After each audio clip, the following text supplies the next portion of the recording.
It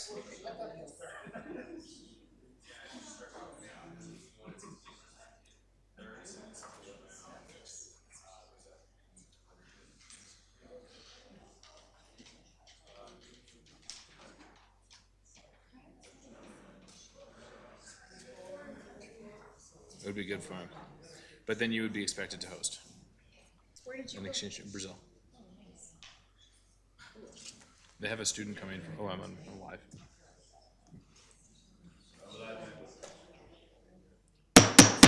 All right, I shall call this meeting to order. The regular council meeting of June 1st, 2026. First order of business is to adopt the agenda, and we need a slight amendment to the agenda to remove the closed session. Can I get a motion to do so? Councillor Federico. All right, any conversation? All in favor? Carried. Agenda is approved as amended. Nothing in the consent agenda this week, and I need a motion to approve our minutes. Councillor McDonald. I'll make that motion. All in favor? Carried. No public hearings, and that brings us right into delegations. Tonight we are joined by Mike Cochrane.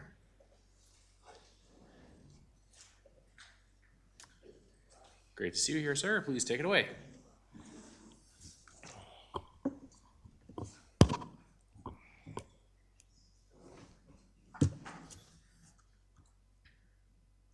Hey, thank you, Mayor Nagel, councillors, for the opportunity to update you on the past year at Bike Cochrane. My name is Paul Perot. I'm our Director of Operations, and I'll be presenting tonight on behalf of myself and our Active Transportation Committee.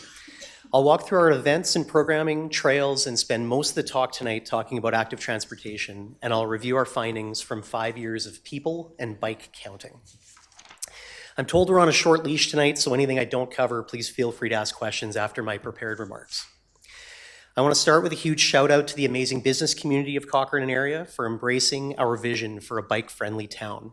2025 was our biggest year yet, with memberships heavily focused on families, now numbering almost 1,100 people. A major milestone for Bike Cochrane in 2025 was the successful grand opening of our Launchpad Pump Track Phase 2. It's very unusual to be able to have this amazing asset in the middle of our town. For example, the city of Okotoks just paid for a $300,000 brand new pump track, but it's outside the core of their city, and so it's not very bikeable. Our Launchpad pump track is in the center of Cochrane, is bikeable for many, and its location is a major reason why we are already seeing hundreds of kids a day use this amazing park. Thanks to the town for supporting us with a community grant that helped us with the early stage design that allowed us to seek wider funding for this project.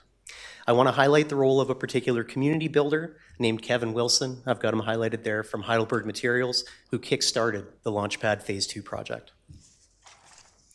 A program I want to highlight is our incredibly successful Back in Gear bike recycling program.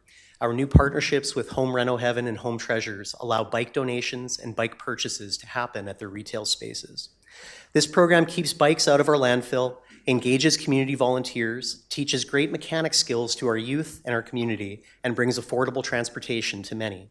A thank you here again to the Town of Cochrane's Community Grant Program for helping to fund some of our bike tools to kick this project off. To make Cochrane a more bike-friendly town, we organize and host events and group activities. 2025 saw a big expansion of our group social rides with our successful Ride with Rachel program that shows off our area trails. We also host family bike and barbecue nights at our Buffalo Bean Trail Network, and we partner with Cochrane Kiwanis, Rocky View Schools, and the Town of Cochrane to run bike safety days at our local schools, which start this week for Bike to School Week. Another event I want to highlight is our very successful community bike swap held this year at SLS Center in the dry curling rink. We were able to host it in a bigger venue thanks largely to our event sponsor at South Bow Landing. So a big shout out to them for supporting this community event. Again this year, we've offered kids mountain bike skills camps for cheaper than the cost of babysitting. This program sold out in 30 minutes. This year we had spaces for 90 kids, along with specific programming for girls only. We also know that adults want to learn bike skills, and we've now hosted 3 free bike camps for women to develop these skills in a non-intimidating program. Our limit in this programming is now the number of trails we have, not our coaches. More trails on town land would allow for more kids to learn to ride bikes in a safe way without having to drive to Calgary, Bragg Creek, or Canmore. Bike Cochrane is the legal trail steward for the town of Cochrane, Cochrane and District Ag Society, and Mount St. Francis Retreat Center, now stewarding over 26 kilometers of natural surface trails.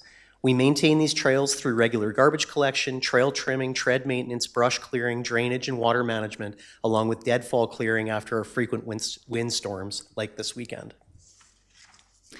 I want to highlight the town's contributions to our trail maintenance program and budget. This pays for trail tools, materials like gravel and rocks, first aid and chainsaw certification training, along with covering a portion of our insurance, since Bike Cochrane pays for the trail liability insurance for all 26 kilometers of the trails we steward. With over 3,500 hours of volunteer time logged in 2025, by far the largest share is our trail crew work. So next, on to active transportation. I thought we'd start with your words and your thoughts around connected and protected pathways. I'll highlight the use of words like safe, protected, families, connecting, and accessible. These are words this council used when answering questions from our Active Transportation Committee as you ran for council last year. We focus on school children and the most vulnerable as protected pathways that are safe for our most vulnerable to get to school are safe for everyone. One of the projects we did last year at our Active Transportation Committee is we surveyed, mapped, rated, and took photos of all of the bike parking in Cochrane in a project. We are now placing stickers with QR codes to those maps around Cochrane to help our residents understand where they have safe places to park their bikes. Working with our Parks Department and with Cochrane Rotary and Alberta Metalworks, we've prototyped a new bike rack that is usable for all sizes of bikes, including e-bikes, strider bikes, and bike trailers. We plan to install 3 of these into Cochrane's parks this year and are seeking financial support to build more of these. The single biggest feedback we've received from our multiple bike to school surveys and community surveys is that kids and parents would choose to bike somewhere if they had a safe way to get there. On these maps are shown in red the areas that are still connectivity gaps, and in green are pathways that have been completed. A significant win we'd like to highlight is the completion of the Ranch and Glenbow Protected Pathway, allowing a north-south corridor from Sunset to the Bow River, albeit with a few small unpaved gaps still in place. This was the direct result of Bike Cochrane and the town working together to bring in $800,000 from the Federal Active Transportation Fund, and our thanks to Council for approving the funds to complete this project.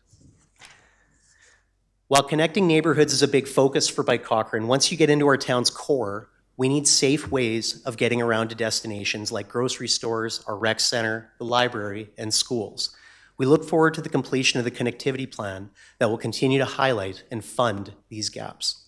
A few photos on the right here show a mobility scooter user driving on the roadway in the winter, as that was where he felt the safest. Also shown is a protected pathway that was recently installed at Garmin Canada to allow runners to be able to safely get through this commercial parking lot, a great partnership between commercial landlords and business owners that we'd love to encourage.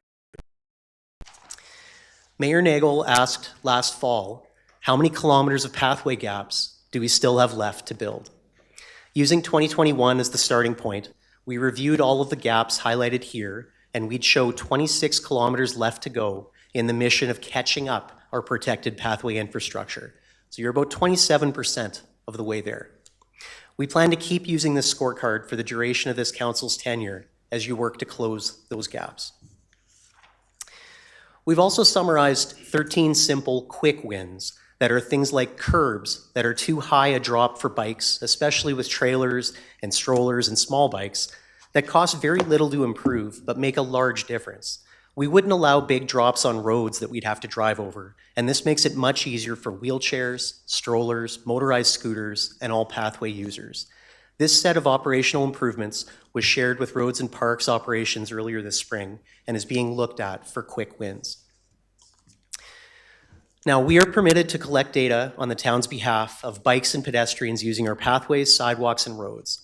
This map summarizes all of those 5 years of counting data with different colors for different years. So rather than go through all those numbers, I thought I'd just give you some highlights. First, our protected pathways and trails are well used all year round with consistently higher than expected winter counting.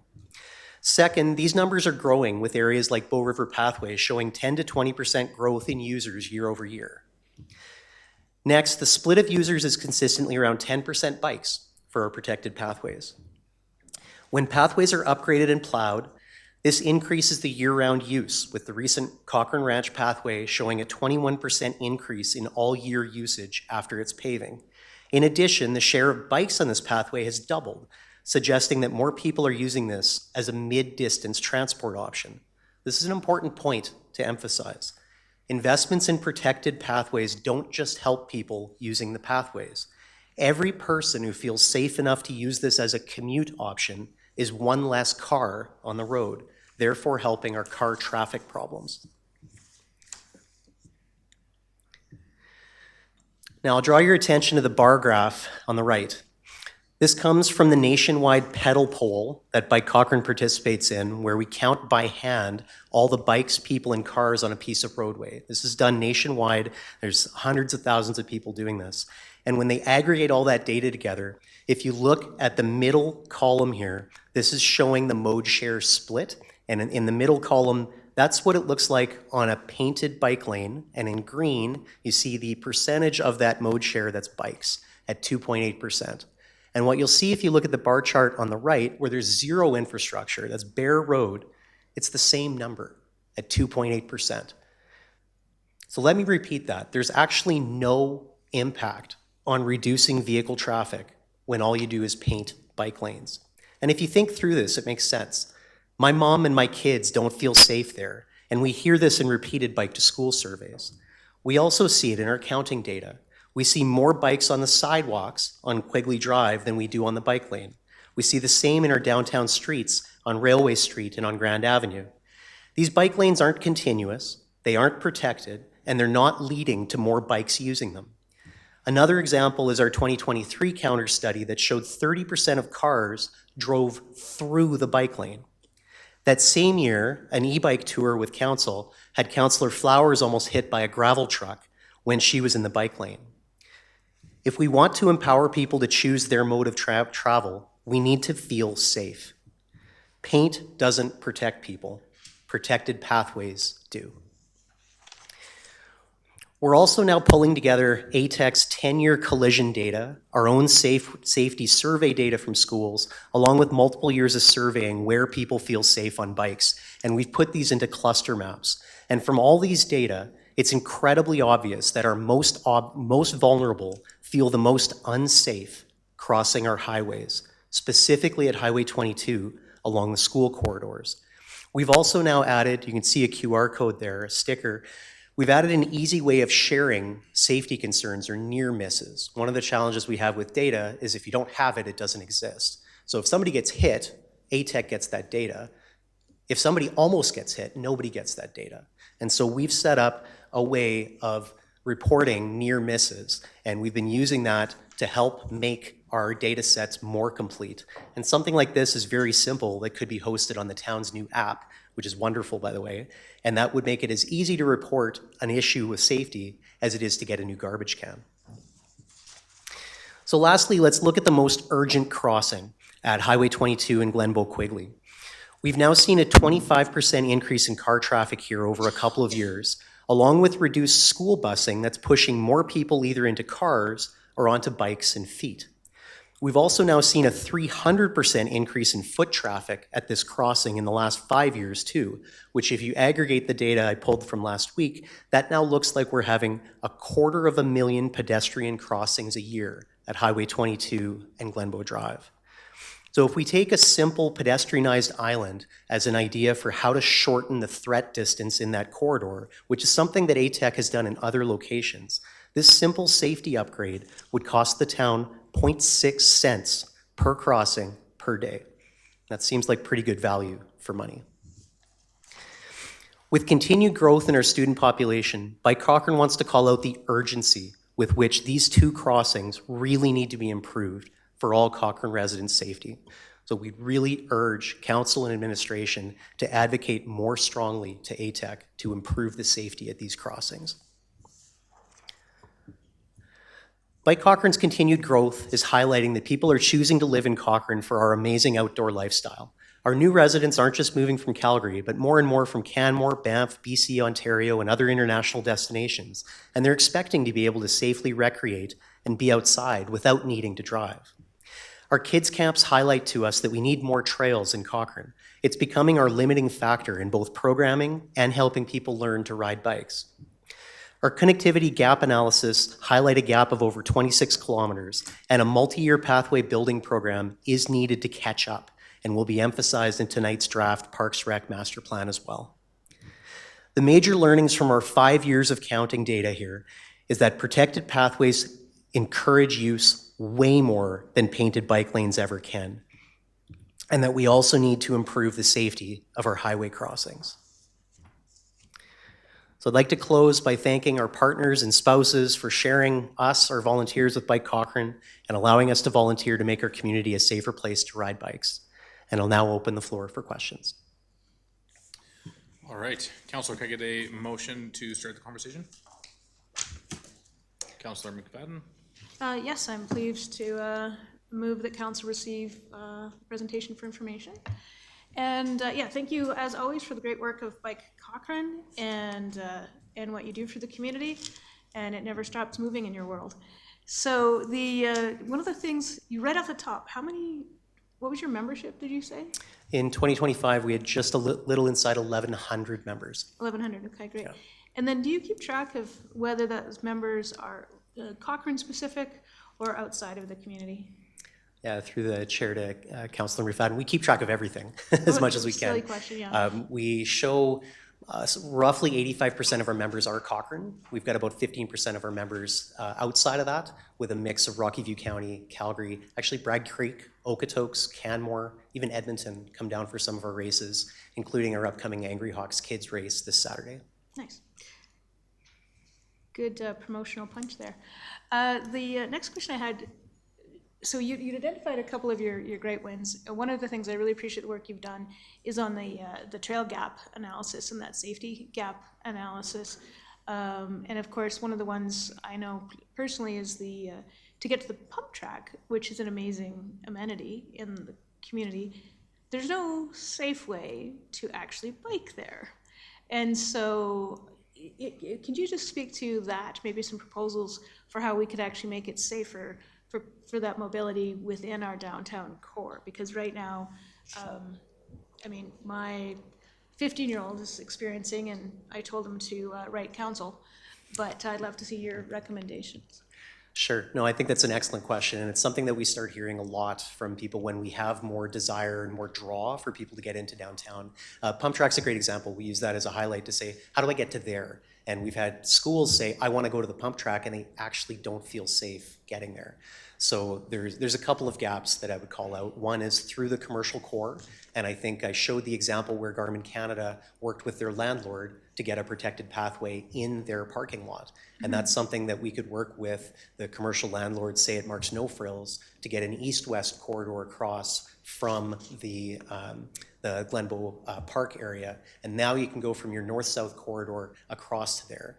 But what it really highlights, honestly, is the lack of a safe east-west corridor, right? If I tell my 12-year-old to take the bike lane across on Glenbow Drive, they're not going to. They're not going to feel safe. And I think just like Councillor Nagel put a petition together for allowing people to ride on sidewalks, that's a symptom of people feeling unsafe, right? And so if that east-west corridor is a protected pathway where my kids feel safe on it, now you've got a way to go east-west, and now it's simply a question of getting a few more spur lines.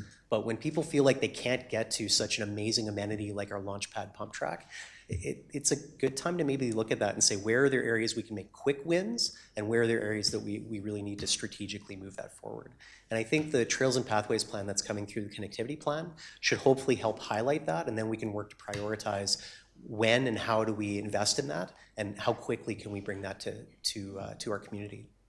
So following up that on maybe what type of investments, I think you were very clear in that accessibility is that paint doesn't make anybody feel safe. And you brought up Councillor Flowers' experience. I'd forgotten about that. But I've personally seen how people kind of swerve through those all the way down. What are the recommendations? Paint doesn't work. It has to be some sort of a physical infrastructure barrier. What are kind of the best-in-class recommendations you might be able to make? Yeah, we've really started using the term protected pathways as a means to really highlight where do people feel the safest. And you need to have something that blocks vehicles from getting into there. Ideally, it's not the same asset. You actually have the ability to be off that. I use the example of where Griffin Road has now a pathway that's off the road. It's not complete yet, but that's a good example of what safe can look like, and we see that in increased use. Now, when it's only a couple, 100 meters and it's not connected anywhere, you're not going to see numbers, right? So it's hard to count people who don't exist. But having the ability to have bikes and mobility scooters and wheelchairs not be on the same piece of highway or road is huge, right? And so there's potential to separate or give back even some of that bike lane in favor of a curb, a bollard, something that's blocking that keeps people out. Sometimes municipalities find it challenging to deal with plowing, but that's something we can get over. We get on average 1.2 meters of snow a year. Montreal gets 7, and they're able to plow very effectively and keep that clear. And I'd actually give a huge shout out to our parks and operations team. Anytime we get snow, our pathways, which they're responsible for, are plowed within 48 hours and often much sooner than that. But our sidewalks aren't, sometimes our roads aren't. And so if we can have those corridors be separated, that's the safest way to make our community safer. Excellent. Thanks, Paul, for your presentation, and please, as always, pass on my thanks to all your volunteers and the great work that your group does. Thank you. Perfect. Thank you. Councillor Verdejo? Thanks, Paul, for the information, as well as thank you to all your volunteers for the incredible amount of hours that they all give.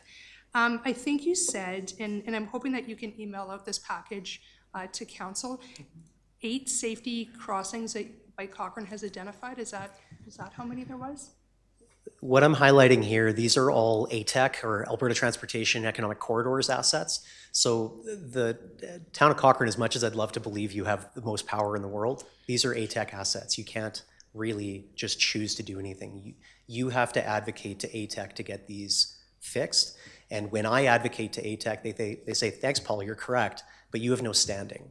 You need to advocate through the town. And so why we're highlighting this here is because we need the town and administration to advocate louder and more urgently to ATEC to deal with these crossings. So Highway 1A, Highway 22 is an ATEC highway. That's not a town road. And so we're highlighting them as areas, specifically the ones that affect the bike to school corridors. So that'd be Highway 22, Glenbow Drive, Highway 22 in River Heights.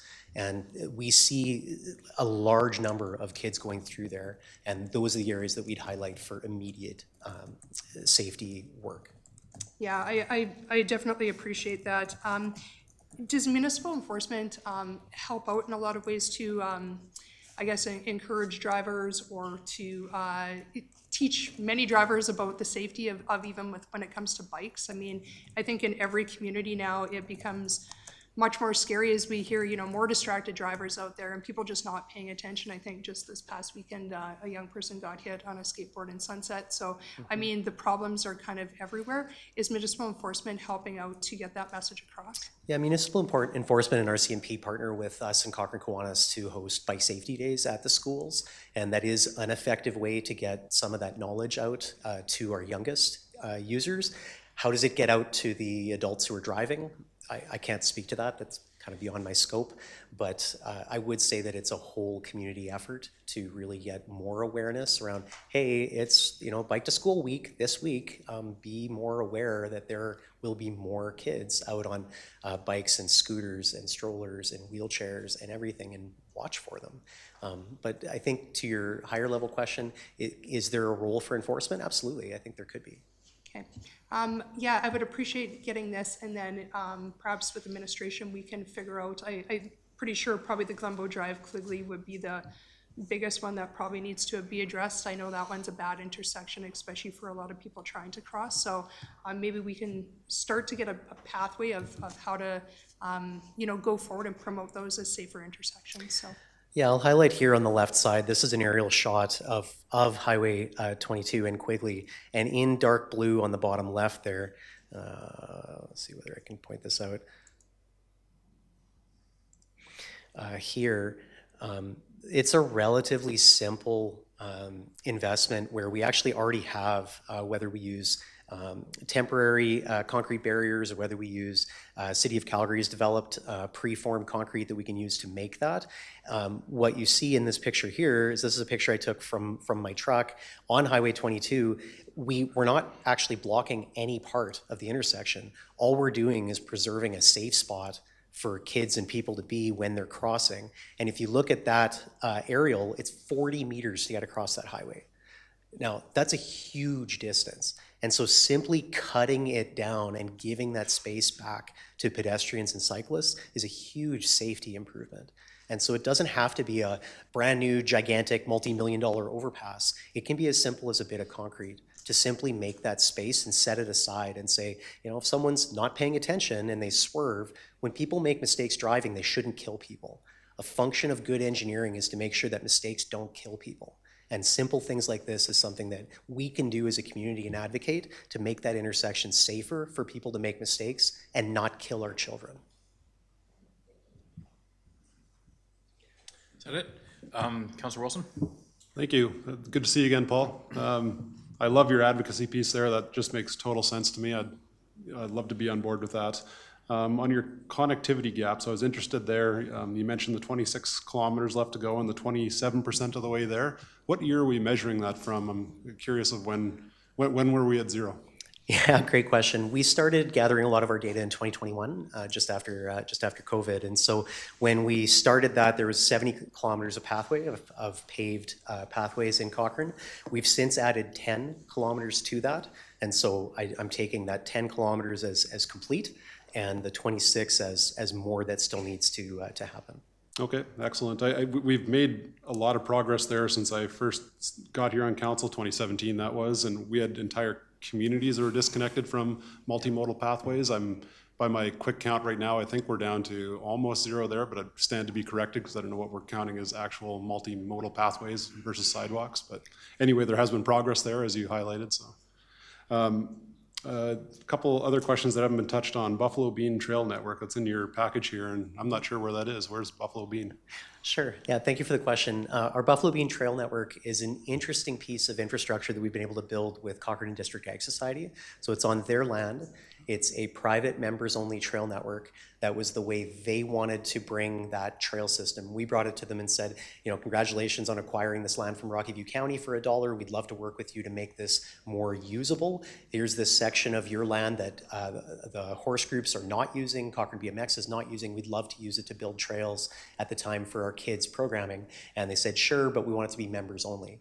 Now, we advocate as our trail team, we want to have more trails open to the public, but in that case, that's private land and it's their land, so they can choose that. So that's a members-only private trail network on the Ag Society land. Interesting, okay. Yeah. Final question, you were talking about, I love your quick wins. I'd love to hear more about that. And also, I like what you're talking about the gaps left to go. When you're bringing that information to administration, where is that going and how does that come back to us? I assume it'll be represented in the study coming up later tonight in tonight's meeting.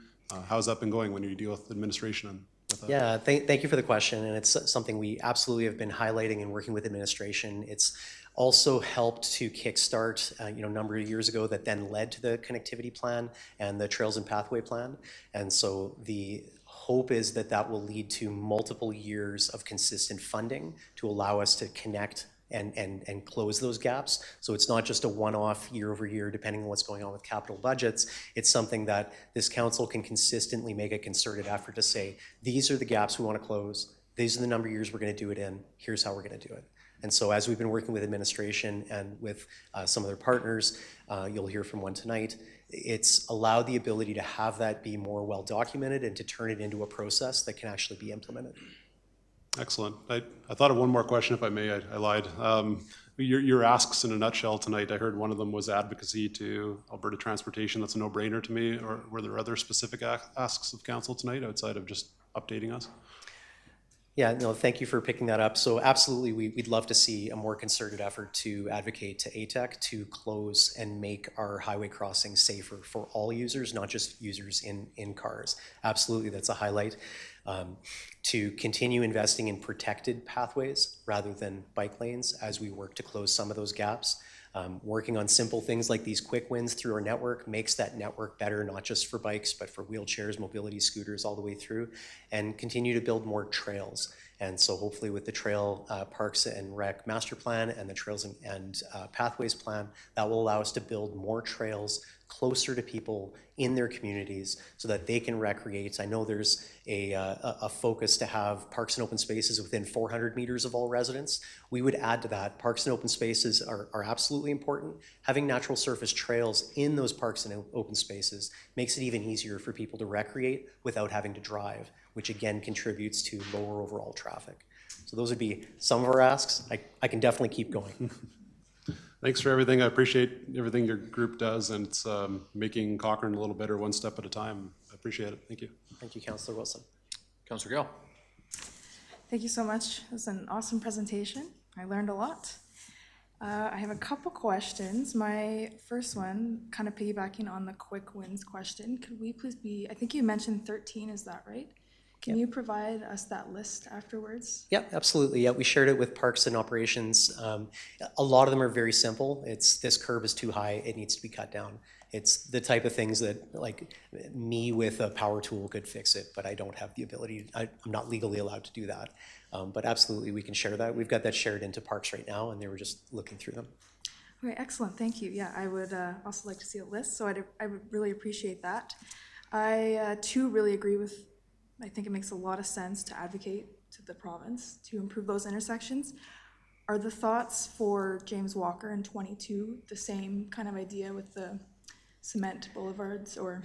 Yeah, very similar for James Walker Trail in that unless we're going to do something over top that intersection, which is prohibitively expensive for the number of users going through there, what you really need to do is reduce the threat distance. You need to reduce where kids and vehicles can interact. And you can do that without impacting the highway. ATEC's already done that in multiple places.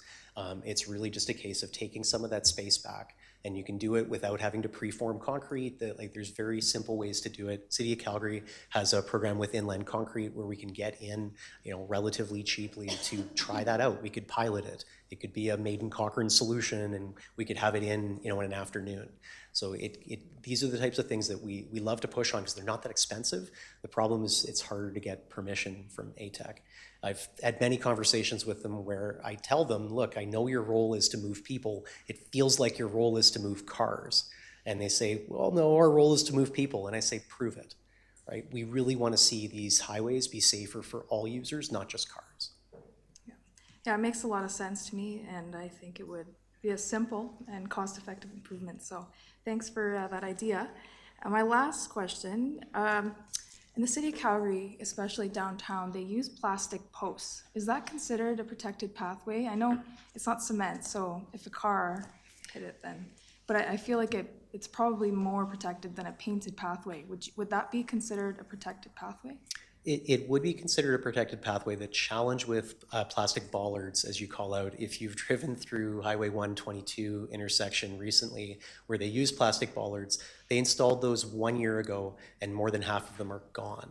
Mm-hmm. So generally the challenge, and we've worked with companies who make plastic bollards and we've said, hey, can we pilot these? And they said, yeah, you better plan on buying a lot of them because they can work and they can block, and you can do that without having to maybe manage your plowing systems, but you need to plan for a higher maintenance cost. So often it's a trade-off of CapEx to OpEx, right? You can pay a bit more for concrete and barriers, but plastic bollards are cheaper, but you've got to replace more of them more frequently. So it kind of depends on what your Parks Department or your Roads Department wants to do. Is that because of cars, people in cars? Yeah. Okay. Yeah. Well, as you saw from my data in 2023, right across from Cochrane Alliance Church, 30% of the cars that drove through there over the course of a month drove through the bike lane. Like not around it, through it. Yeah. So I'm not putting my 12-year-old there. Okay, fair enough. Okay, thank you. That's all my questions. Councillor Singh. Great to see you, Paul. Just adding on to Councillor Wilson and Councillor Gill's comment in there. Could you bring back that slide for the ATAC with the 6 points, please?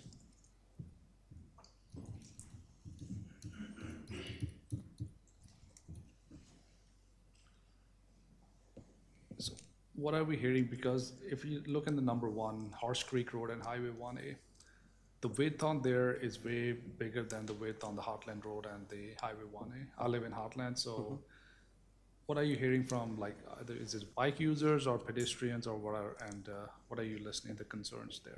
Yeah, thank you for the question, Councillor Singh. So the Horse Creek Road at Highway 1A is an interesting challenge because you've got a 100-kilometer-an-hour highway to the west of that.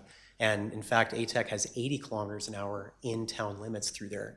What we'd say from a safety standpoint is once you get into town where there's the potential for not just vehicles, but pedestrians and bikes, that shouldn't be 80. It should be 60, it should be 50, it should be 40 like it is in Calgary. So there's a speed challenge there in terms of the highway speed as you come into our community.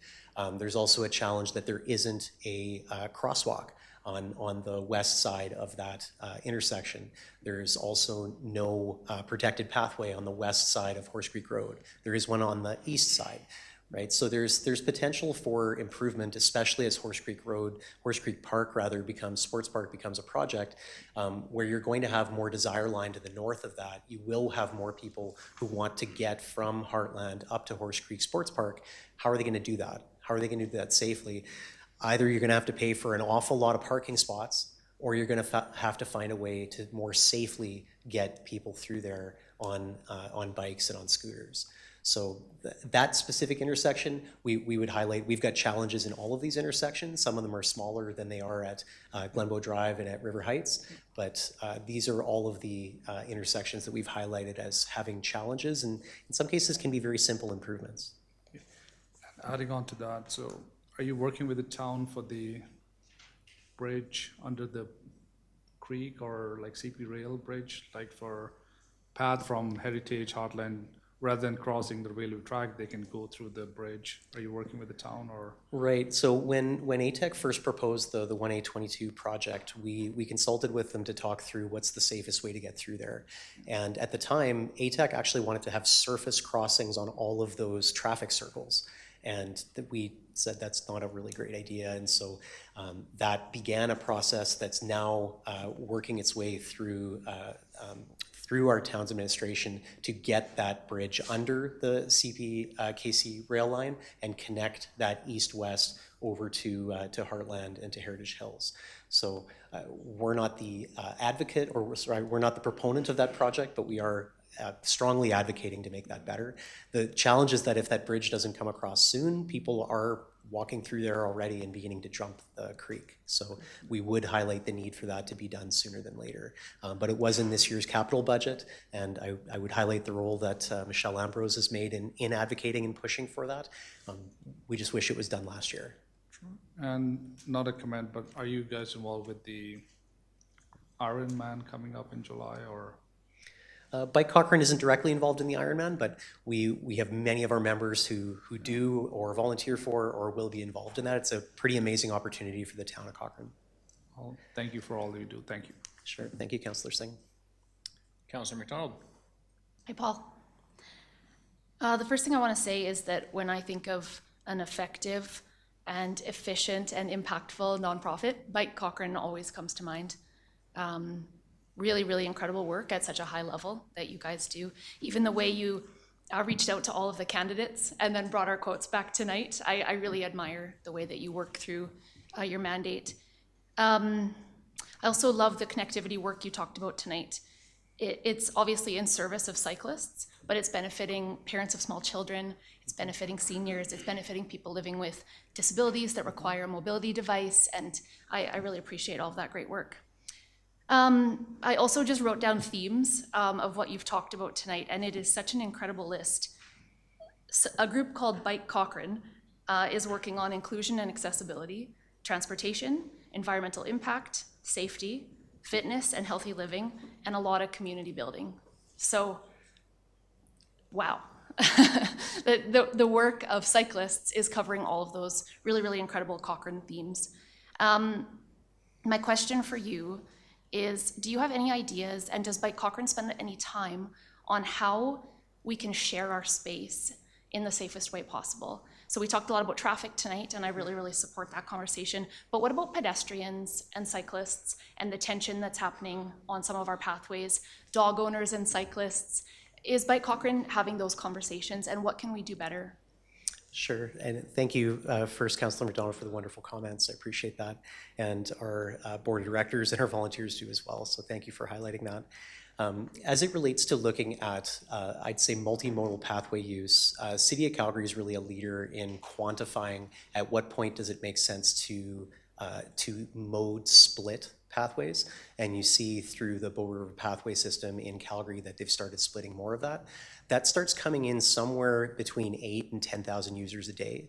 We're quite a ways from that, but I would say with continued counting, one of the programs I highlighted tonight, I think it is something to be mindful of. There are a number of things that cause conflict. Speed can cause conflict, and that's obviously something that we're very concerned with. And in places where there's really long straight stretches, that can contribute to higher speed amongst all users. Electric scooters, have higher speeds, than I can definitely put out as a cyclist. Where there's areas for conflict would be interaction points that cause issues when you don't have appropriate fencing. I think there's opportunities to work with, say, Trans-Canada Trail, where we do have areas that are overlapping our pathway system with Trans-Canada Trail, where Trans-Canada Trail would be willing to contribute funding to help fence and shape where there's user conflict and manage that more equitably. But yeah, I mean, conflict is a challenge. We see it on, I'll shift gears a bit to talk about trail systems. So we look at Bragg Creek Trails as an incredible, effective organization at managing conflict on trails. And in a trail use space, we have equestrian use, which has, and the best way to manage that is to split modes very quickly. Equestrian has different use and different trail standards than mountain bikers or hikers. Mountain bikers and hikers share space very effectively, but again, it's back to speed management and blind corners. Mm-hmm. One of the reasons that we actively prune and manage all of our trail systems is for sight lines. So if I'm on a bike and I can't see a trail runner coming, there's potential for conflict. If we can we trim all of our trails to what's called Whistler Trail Standards, and on the types of trails we build, that means we trim to 1.2 meters in width and 2.3 meters in height, so that we've got longer line of sight and you've got opportunity to avoid conflict. It also helps with wildlife conflict reduction. A bear that I don't surprise is a bear that probably won't attack me, right? So again, back to trimming and sight lines. We're shifting a little away from pathway and conflict, but those are the types of things. So to answer your top level question, do we think about it all the time? Yeah. I think back to your first point, about 10% of our trail and pathway users are on bikes.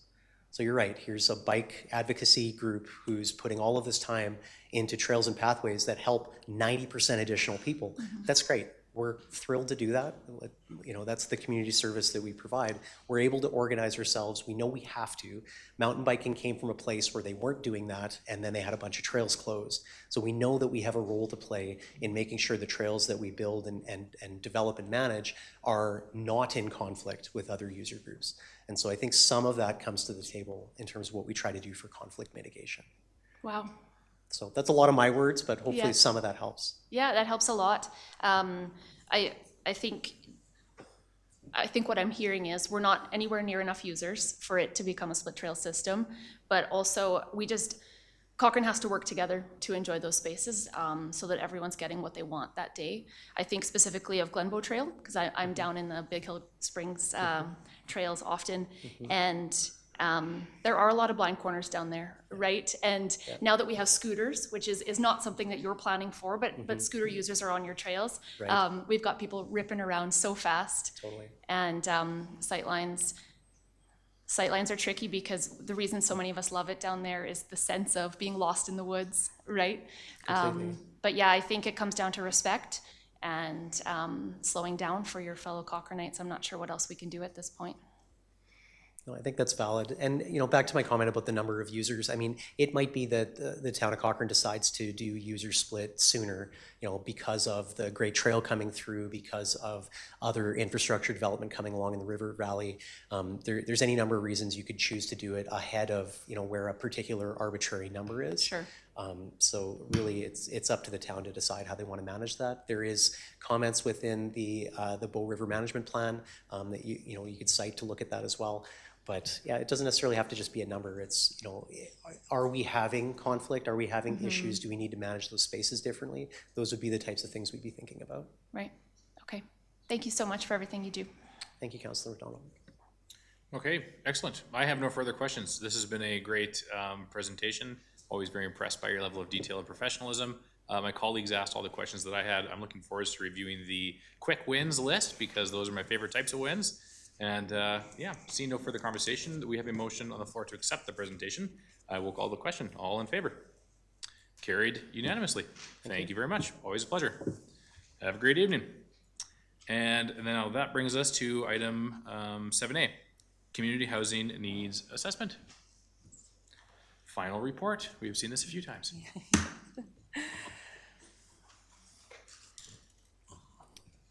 Good evening, Mayor and members of Council. For those that don't know me, I'm Gina Vandenberg, the Housing Strategist for the Town of Cochrane. Before we begin, I'd like to take a moment to thank the many residents, community organizations, housing providers, developers, service agencies, and staff from across the organization who contributed their time, their expertise, and lived experiences to the completion of this housing needs assessment. Their input and data were invaluable in helping us develop a comprehensive understanding of housing needs in Cochrane. As a high-level recap, the purpose of the housing needs assessment is to better understand what types of housing are needed in the community today and into the future, and to provide an evidence-based foundation for future housing planning, policy development, and decision-making. We know Cochrane continues to be one of the fastest growing communities in the region. And while growth projections can fluctuate over time as conditions change, this assessment provides our best estimate of housing needs based on the information available today. More importantly, it helps us understand not just how many homes may be needed, but what types of homes are needed to support a growing and changing population.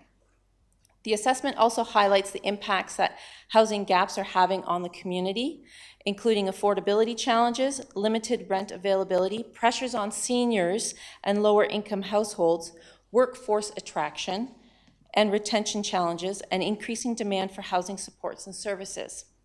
Today's presentation will focus primarily on those housing needs, the types of housing required to address them, and the key findings that emerged through the assessment process.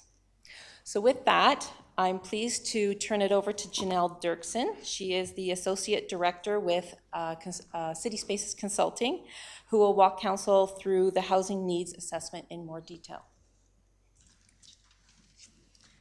Thank you, Gina, and thank you for having me here today. Can you guys hear me okay? I'm quite tall, so sometimes the mic. So let's get started. Today's presentation, we're going to go over a project overview, talk about our methodology for doing the housing needs assessment, go over our key findings at a high level, but the full report should be attached in your package, talk through the housing estimates and needs that we have, and then moving forward. So this project started back in September of 2025. We first carried out preliminary analysis, which was background and data indicators. Then in January, we went to community engagement and developed a what we heard report from what we heard. Then we moved to drafting the assessment, which is essentially combining the data and statistics that we have with what we learned from the community to create a comprehensive picture of what the housing needs are. And then finally in May, we finalized this with some best practices. What are other municipalities doing? What can Cochrane explore going forward to address housing needs? So methodology. This report is built on a foundation of community voices. We had extensive engagement, talking to over 676 folks during this process. Some of the activities that we did included a community survey, pop-up events, lived experience interviews, a feast and chat event, and then some targeted sessions with older adults, young adults, developers, service providers, and school counselors. So a very, very wide cross-section of the community. Next are data sources. So we have multiple data sources here. First is municipal. So the Town of Cochrane 2024 census, we use this data source for population counts. We have the province, so the Alberta Office of Statistics, the OSI. They produce yearly population estimates as well as future projections. And then we have our federal data source. So that's our Statistics Canada, our 2021 census, that most recent census. We have CMHC, which is Canada Mortgage and Housing Corporation data on rental. And then we have UBC's HART methodology, which I'll dive into more on what that is. This informed our housing indicators, and it also informs the federally mandated tables that must go into your housing needs assessment. Just to take a moment here to say, our federal data is the largest, most comprehensive data set that we have, and this is something that we can track over time. So each census period, we can see how trends have changed. So that's our highest quality data set. But we'll utilize municipal and provincial data sets as it makes sense throughout this assessment. So you will see different sources as we go through these data indicators. Another thing to note is we can't always cross-reference between our data sources because they all have different methodology in how they collect data and different assumptions that they're making. So we might know how many folks are in core housing need from 2021, but we can't necessarily cross-reference that with our 2024 municipal population count, if that makes sense. Why the numbers differ. So this H&A, or Housing Needs Assessment, which I'll refer to as H&A, builds on work to date. One of those key things is Cochrane's growth study. However, the H&A is a different tool and it utilizes different methodology for estimating need. There's different purposes for each of these tools. So the growth study is informing land and infrastructure capacity, while the H&A is seeking to understand housing needs and affordability. There's also different assumptions. So since 2024, population projections have changed, as they often do. And with new assumptions comes new numbers. One easy way to put this is these two tools are asking different questions. So the growth study is asking how much land and infrastructure would be required to accommodate population growth, whereas the housing needs assessment is asking what types of housing tenures and types are needed to meet current and future housing needs. So this is just some background as we walk into the H&A. Okay, so key findings. First, we're going to start with population growth and diversity. So as Gina mentioned, and as you know, Cochrane is growing very quickly. The population increased 83% between 2011 and 2021. The municipal census data indicates that another 15% increase happened by 2024, increasing to about 37,000. When we look at Cochrane compared to surrounding communities, Cochrane is growing the fastest. So just between the last two census periods, 2016 and 2021, that is 24% growth. And you can see that's the highest, just followed by Airdrie. The older adult population is also growing very quickly. So residents aged 65 and plus increased 75% between the last two census periods. And the adults aged 85 plus were the most significant growth in that category. So you can see the 85 plus is in the red bar there. When we look at regionally with older adults, and this is 65 plus, Town of Cochrane again comes out at the top with the most growth of older adults at 75%, and then Airdrie again follows at 65%. So what are some of the impacts of population growth? The pace of growth has put pressure on community amenities, infrastructure, social services, and housing supports. Older adults, especially the 85 plus category, represents the fastest growing segment of the population and has increasingly diverse housing and accessibility needs. To accommodate these trends that we're seeing, consideration for accessibility, fixed incomes, and increasing service requirements will be important to meet housing suitability, affordability, and just general long-term livability. Without addressing affordable housing and support service capacity, it will increasingly shape who can live in Cochrane and stay in Cochrane. So moving on to housing supply and demand. When we look at the housing stock in Cochrane, about 45% of homes were built in the last 10 to 15 years, so fairly new housing stock. Nearly 60% of the stock is single detached homes, so most of it. Row housing has experienced some increase, the largest growth actually since 2011. And the row housing you can see there in the red bar. You can see that increase. When we look at households against housing stock, we see a bit of a mismatch. So over half, 58% of Cochrane's households are 1 and 2 person, while the majority of housing stock, 81%, is 3 or more bedrooms. So you can see the household size is actually quite small in comparison to the stock that's out there. So the blue is the number of bedrooms and the yellow is the household size. One thing to note is that this isn't a direct relationship. So for example, you could have a couple, which is a 2-person household, who only needs a 1-bedroom. Or you could have a household that actually wants that additional bedroom for guest use or for other purposes. So not direct, but it can show us that there is a bit of a mismatch.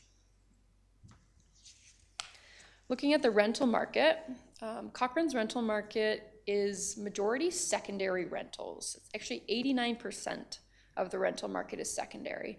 And what we mean by that is often secondary suites, which in Cochrane seems to quite often be basement suites. That's driving the rental market. There are also primary rental units, and what we mean by that is more purpose-built apartments. And in 2021, there was 11%, so 212. Since 2021, we have some updated data that shows that this is increasing. So it increased 195% actually, 212 to 626. That's about triple as much as we used to have. However, it's still a small proportion of the overall rental stock. The secondary rental units are still dominating the renter stock. One reason we bring that up, and one concern that comes with that, is stability for renters. So if you are living in a secondary suite, you're more reliant on that private owner to allow you to continue to rent there. So there's a higher risk of displacement if the private owner wants to move in there, or maybe they want to use it for short-term rental. So you have a little bit less stability as a renter. When we look at subsidized housing, we've got 2 data sources here. So the first is our 2021 census, and this is folks self-reporting to the census that they live in subsidized housing. So that came to 95 households, about 5% of the housing stock. Our next source is our service providers and their portfolios. And counting the units available in Cochrane, it comes to about 57. So between 3% and 5% is where the housing stock is landing in terms of what's subsidized out there. So what are the impacts of the current supply and demand? We clearly see that there's a need for more diverse options, particularly the smaller and more affordable housing units. There's limited options right now, which does affect our young population, folks wanting to leave their parents' homes, for example, our older adults, our 1-person households, and our low to moderate income households and families. This can impact working professionals, newcomers, quite a few people who might fit into these categories. The reliance on the secondary rental market units can also, as I mentioned, create some instability, and there's a bit greater risk for displacement. And short-term rentals can further limit those options for your longer-term renters. If housing supply continues to be dominated the way it is with the larger homeownership-oriented units, Cochrane may increasingly face challenges attracting and retaining a local workforce that could impact essential services and the overall economic development if those smaller units are missing. Moving to housing affordability. So housing affordability was the strongest theme that we heard in community engagement and a very powerful indicator in our data. Core housing need is a concept that is essentially a test of whether your housing is acceptable. There's 3 standards. The first one is affordability. Are you spending 30% or more of your income on housing? The second standard is adequacy. Are there major repairs needed on your home? And the third is suitability. Do you have enough bedrooms and space? And that's based on national occupancy standard. And then the question is, could you access housing in your community that meets all of those core things? And if the answer is no, then you're in core housing need. Right now, 6.8% of households in Cochrane are in core housing need. We can take that a step further and break those 3 standards out and say, okay, looking at just the standards alone, how many people are impacted? 22% of households in Cochrane are impacted by at least one of these indicators. And on the graph there, you can see the driving indicator is affordability. So spending 30% or more of your income on shelter. All right, so what we do next is we can look at affordability and we can break households into income categories to get a better understanding of this. To do this, we use a methodology from the University of BC. It's called their Housing Resource Tool, or commonly referred to as HART. You may have heard of it before. It is what the federal government has adopted for housing need templates across the country. So with this method, we break down income categories based on the local market. So Cochrane's median income currently is $113,000. This is actually slightly higher than the provincial average. It's about 8% higher. Then we break that into income categories across the community. And this gives us from very low to high brackets. The very low being under $25,000 annual income to the very high being over $135,000. And the final column is the proportion of households that fall into those categories in Cochrane. So you can see 38% are falling into that high category, whereas 2% are falling into that very low, and then 15% in the low, and then folks in the middle there. So this can help us as we look at affordability. Here we're looking at purchasing power between those income categories. So you can see the income categories on the bottom, low, moderate, median, high, and what they can afford to purchase. And when we compare this against the median assessed value of homes in Cochrane, we see that only the median and the high income categories can afford a home in Cochrane. And this is based on income alone, and it's based on a 20% down payment. So what are the impacts of housing affordability? It's the driving concern in Cochrane for households.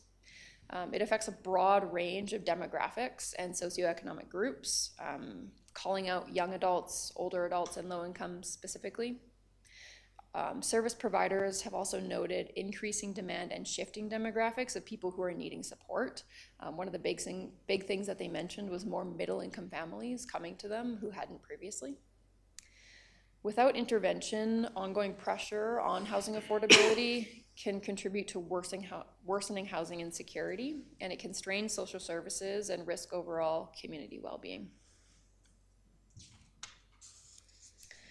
So through both our data and our engagement, some priority groups and populations emerged. So we're going to talk a little bit about them. First is hidden and visible homelessness. Between 2019 and 2026, we can approximately say there's between 20 and 113 people experiencing housing insecurity in Cochrane. However, estimating homelessness is quite challenging because traditional methods mainly capture what we call visible homelessness, or like visually seeing people living on the street, whereas most homelessness in Cochrane is hidden. And what we mean by hidden homelessness is individuals who might be temporarily living with friends and family. It could be people living in their vehicles or in RVs, hotels, motels, campgrounds, etc. Service providers indicated this increasing demand for assistance, as well as growing number of older male one-person households, as well as aging folks seeking support and facing housing insecurity. Also in our community survey, 59% of respondents said that housing insecurity is worsening in their perspective. Also, when we look at our core housing need households, so I mentioned that concept earlier, the folks in core housing need are all in your low and very low income categories. Almost half of them are one-person households, and another 27% on top of that are two-person households. So about 75% are these small households, 1 and 2 people. 27% are single mothers, and another 22% are 85 plus.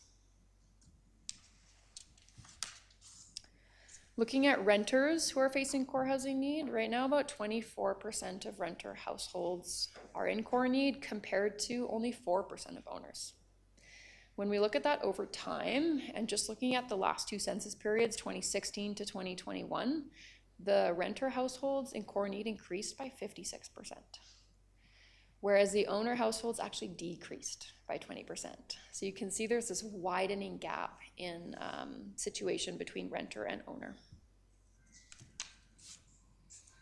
Again, looking at older households and really drawing to this 85 plus category, 55% of individuals who are 85 plus renting are spending more than half, or spending more than 30% of their income on housing. So affordability issue. There's this concept we call suppressed households, and this refers to households who are not able to form because they either can't afford housing or there isn't available housing. So this could be living with roommates, and the biggest thing in Cochrane is actually older adults are your suppressed households. So that could be older adults living with their adult children is a very common example. So that's the primary driver of suppressed households in Cochrane is older adult households. And I did want to make one mention here that this could be out of circumstance or this could be out of choice. Sometimes you will have multi-generational households that choose to live there, and at other times it will be an affordability issue. So to sum up, households in core housing need are predominantly 1 and 2 persons, and they require smaller and often subsidized housing. Renters are facing heightened housing instability with limited rental supply, and older adults are facing growing wait lists and concerns about essential services. Housing insecurity is increasing, and it's affecting middle income and older adults and growing demographics. Without targeted action to improve the rental supply and the affordable options, these existing challenges will likely intensify for renters, they'll likely intensify for older adults, lower income households, and people already facing housing insecurity. All right, so those were an overview of our key findings, and we really tried to hit home those key groups that are most in need, but if you look at the full report, you'll be able to see all the data there. Now we're going to move on to population projections and talk about Cochrane's growth as it relates to housing need. So population projections rely on available data sets, and they're intended to forecast possible futures and scenarios. They're based on historical trends, and they have assumptions associated with them. Population projections can constantly shift as assumptions change. They're not supposed to be accurate or expected to be accurate. They're just possible future scenarios. So we would really encourage re-examining assumptions constantly as things shift, especially with how fast Cochrane is growing. Always go back to new population projections, and they come out annually through the province. So taking a look at this graph here, we have the projections and growth rates from the growth study, and then we have the projections and growth rates from the province, from the OSI, Alberta Office of Statistics. Through the town's growth study, which was done in 2024, it projected a population of around 86,000 by 2047. And then if we look at the Alberta OSI projections, they place the population at about 60,000 by 2047.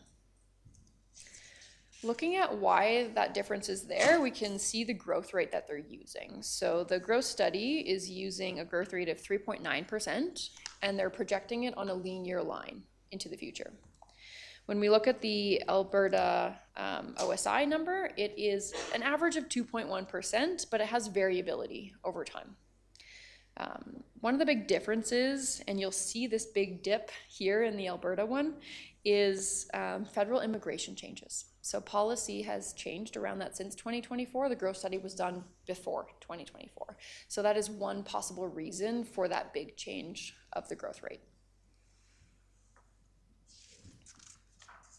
All right, so moving on to our housing needs and how this relates to projections. So what we've done is we've estimated the next 10 years of housing need, and we've used both scenarios. So we've taken the growth rate, 3.9%, and we've taken the OSI 2.1%.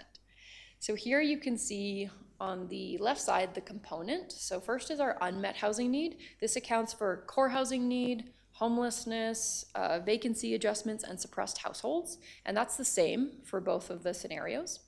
And then we have the anticipated growth. So that's where the population projections come in. And that's where you see the difference. So we've got under the OSI, we've got a total of 5,555 units. And then under the growth study number, we've got 6,830. Because this starts in 2021, it projects forward, because that's our latest federal census, we've taken the completions off that what's happened since 2021. So from 2021 to 2025, we can reduce those completions, and then we get our net housing need. So our net housing need is on a range between those both scenarios, between 2,411 and then 3,686. Now that's a big range. That's like, 1,200 unit difference and about 53%. And that's why it's so important to continue to look back at your projections and just track this over time and monitor it, because these are just possible future scenarios. All right. So for the purposes of the H&A, I would say our preferred or most likely growth scenario would be the OSI, because it's updated, it's most up to date, and it follows the federal immigration changes, but keep both futures in sight and monitor over time. So the next thing we did, and again, this is taking the OSI projection scenario, we've broken down housing need by income and by bedroom to get a sense of what types of units the community needs. So this is broken out into those categories we explained, from the very low income all the way to the high income. And if you follow the column down, you can see how many households are falling into each income category. So the 6% in very low all the way to 34% in the high. And then if you look at the band across, that's our unit breakdown, so our bedroom count. And you can see we've got a yellow band around the 1 and 2 bedroom, because on the far right-hand side there, you can see they're dominating the percents. So 52% of need would be 1 bedroom, and then another 23% would be that 2 bedroom. So you can really see that demand for 1 and 2 beds in the community. Almost all of the very low and low fall into 1 and 2 bed needs. However, you still see a strong need for 1 and 2 bed across all income categories there. All right, then we take it one more step further and we break down these unit need estimates by tenure. So from deep subsidy supported rental, where you can only afford around $600 a month, to non-market rental, where you can afford a little bit more but not quite the market, to market rental and ownership. And then we break that down by our 10-year need and also our 20-year need. So our unit estimate projections are for both 10 and 20 years. So here you can see, and I'm going to draw your attention to the ownership category, 74% of the need for housing tenure would be ownership. If you compare that to what currently exists, right now it's about 84%. So you can see we're kind of pulling 10% into other types of tenures. So market rental, non-market rental, and deep subsidy. And that's to kind of accommodate for this unmet need that we're seeing and this affordability need that we're seeing. Okay, so moving forward, we've developed some housing priorities to address some of the needs that we're seeing. And these priorities at a high level are, first, increase the supply of affordable housing. This is going to address that high level of core need among low and very low income households, and particularly the smaller ones. The next thing is to expand the supply of rental housing. So addressing that limited rental availability and that heavy reliance on secondary suites that contributes to instability among renters. The third is to support aging in place and housing options for older adults, and to align this with the town's age-friendly initiative. The goal of this is to address limited accessibility, affordable housing for older adults, and supported options as the population ages. Fourth, address housing insecurity and hidden homelessness. To do this, finding supports and pathways to acceptable housing. And again, acceptable housing is meeting your affordability, not more than 30% of your income, not major repairs, and suitable for you.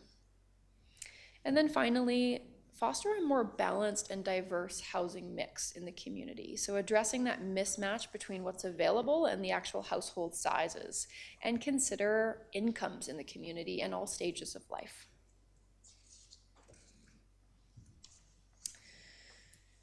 So addressing housing needs is not possible without many players. Housing is complex, and there is a role for the municipal government in housing. Part of this role is policy and regulatory tools. So the municipal development plans and land use bylaws are part of supporting housing in the community. You can also create incentives to support affordable housing. So this could look like things like streamlining permitting processes, specifically for affordable housing projects. You could do site relaxations, fee waivers, grant some additional density, look into tax incentives. There's quite a few levers or ways to go about it.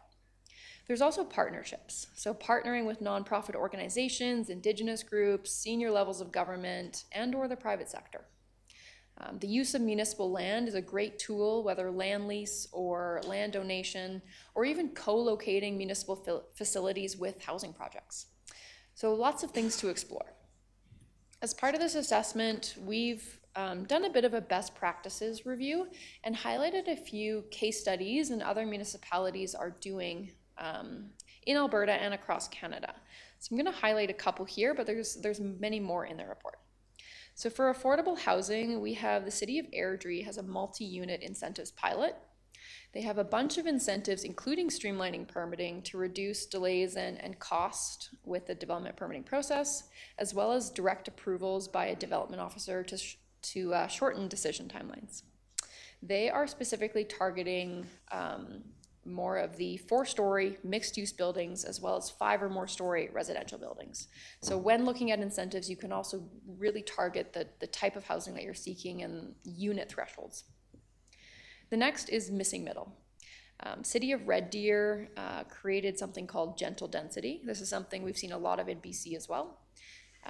And what Red Deer did was amend its land use bylaw to enable a broader range of housing forms, but still low density within lower density neighborhoods. So for example, duplexes, allowing duplexes as discretionary uses in all low density zones, and then permitted uses in medium density. Many municipalities will also do up to 4 units, maybe up to 3 units, deciding on what makes sense for the community, but just allowing more forms other than just single detached in those low density zones. And another example, seniors housing. So this is an example in Edmonton called Kensington Village. This is an example of a mixed use facility where you have continuing care, you have independent senior rental and privately owned condos mixed all into one building. So getting creative and finding partners to facilitate seniors housing in the community. Right, so moving forward, this housing needs assessment, this H&A focuses on key gaps to support residents at all stages of life in Cochrane. It provides a baseline that you can monitor over time as population trends change and new data becomes available. I want to just make note here that the federal census, people are currently filling it out. That will be made available in 2027. That's a great thing that you can look at. Okay, what does our H&A say and what has changed? Are these trends continuing? Are we seeing them improving? This H&A provides strong evidence and a foundation to go into a housing strategy. So to start looking at those best practices and decide which tools you want to move forward with as a town. And with that, I will pass it back to Gina. Thank you. Thank you, Janelle. So while this assessment provides an important snapshot of Cochrane's current and future housing needs, the real value will come from how we use this information moving forward. The findings will help guide future housing planning, policy development, and partnership opportunities as we continue working to address housing needs in our community. The next steps outlined here are intended to build on this foundation and translate the assessment's findings into action. So starting in June this month, comes quick, following council will be submitting this assessment to both the provincial and federal government housing needs assessment portals so that they will have this information for future funding reference. We'll also be sharing it with our community stakeholders as well as the building and development community. And then later this month, Council will participate in a workshop to identify affordable housing priorities and strategic focus areas that will help shape the housing strategy and action plan. The findings will also support other initiatives that are underway, including the town's age-friendly work and the housing task force that will come out of that. Which for the latter, the housing task force, it will be launched this month as well. In the meantime, administration will continue advancing immediate housing opportunities and partnerships as they arise. Then in Q4 2026, the housing strategy and action plan is tentatively expected to be released in late 2026. The strategy will identify practical actions and priorities to help address local housing needs. And administration will continue providing council with updates on the implementation and its progress. In Q3 2027, so about in the summer of next year, once the 2026 census data becomes available, the housing needs assessment will be updated with the new census information.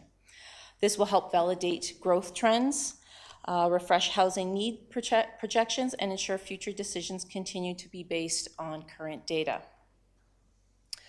So at this time, I'd like to invite council to receive the Cochrane Housing Needs Assessment for information, and Matt, Janelle, and I welcome council's questions.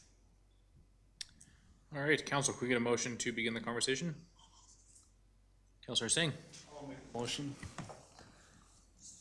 I have a question in there. Can you speak about the altitude at Three Sisters Mountain Village, 3:1 ratio? It's on your...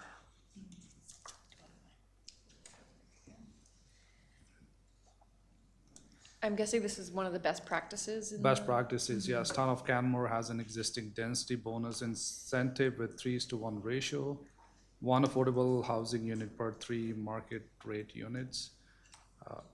Can you speak about that? I can't speak that in detail.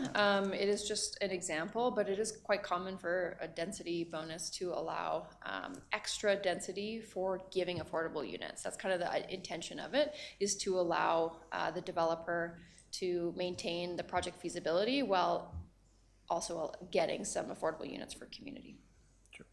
And with your experience, have you seen that within one neighborhood you have, like, say, 5 normal houses, like 2-story, and 1 piece of land being built, 2 bungalows side by side, like for seniors and stuff? Have you seen this project? I haven't seen it in that form. Typically in an apartment is the most feasible that will come through. Okay. Yeah. Question there. First of all, thank you for your report. Could administration help understand how this finding of the housing needs assessment differ from the previous assessment completed in 2021? Through you, Mayor Nagel, to Councillor Singh. So I just wanted to get some clarification. You're looking to understand how this housing needs assessment differs from the one that was issued in 2020? 2021. So this... 2020, November 2020, yes. This housing needs assessment is far more robust in providing what those future projections are and the types of housing. There is also a lot more robust consultation with the community, because at the time, the 2021 housing needs assessment was undertaken during the COVID period, and so it was very difficult to gather sufficient information for that. The other benefit to this housing needs assessment is that it provides recommendations. It provides an idea as to what those specific gaps are and where we can go forward, whereas the other one had missed that information. So it's a far more comprehensive housing needs assessment. Okay, you might have answered, but I'm going to follow up with that. So what are the most significant trends or the shift that have emerged since 21 or 2020 that council should be paying particular attention to as we develop future housing policies and priorities? Through you, Mayor Nagel, to Councillor Singh. So the largest trend is the growth in the senior population and the affordability issue. Yet we started to see the trajectory in the 2021 report, that there was a shift to issues in terms of affordability, but since that time of the COVID period, the rates of housing inflated exponentially. And so now we're actually starting to see what that impact is on the community. There wasn't as many demands on the services as there was previously. And now we're seeing it across the community, what the effect is having on this affordability issue. Okay, I'll hold on to one more, but I'll wait for my council colleagues. Thank you. Councillor Federico? Thank you for the presentation. I was curious, throughout all your work, is there any work being done on regulating strata fees? And the reason that I say this is that in the report, it stated that, you know, condos are generally $200 in strata fees and $400 for utilities. I can tell you that I don't know of any apartment in Cochrane that has a $200 condo fee. Most are, I think, on the upwards. Some are close to $1,100 in fees. And maybe the low end, you're probably talking $450 to $500. That plays a big part in not only what people can actually afford for a condo unit, because if you're taking your general mortgage of what people have to apply for, but then having an $1,100 condo fee on top, it makes it almost impossible even to get into a condo. As well as that, then you know, if the people are renting those units out, that becomes a factor of what they can rent out. So I was just curious, is there any work being done? And obviously I'm not just talking about provincially, but federally, on regulating what strata fees could be?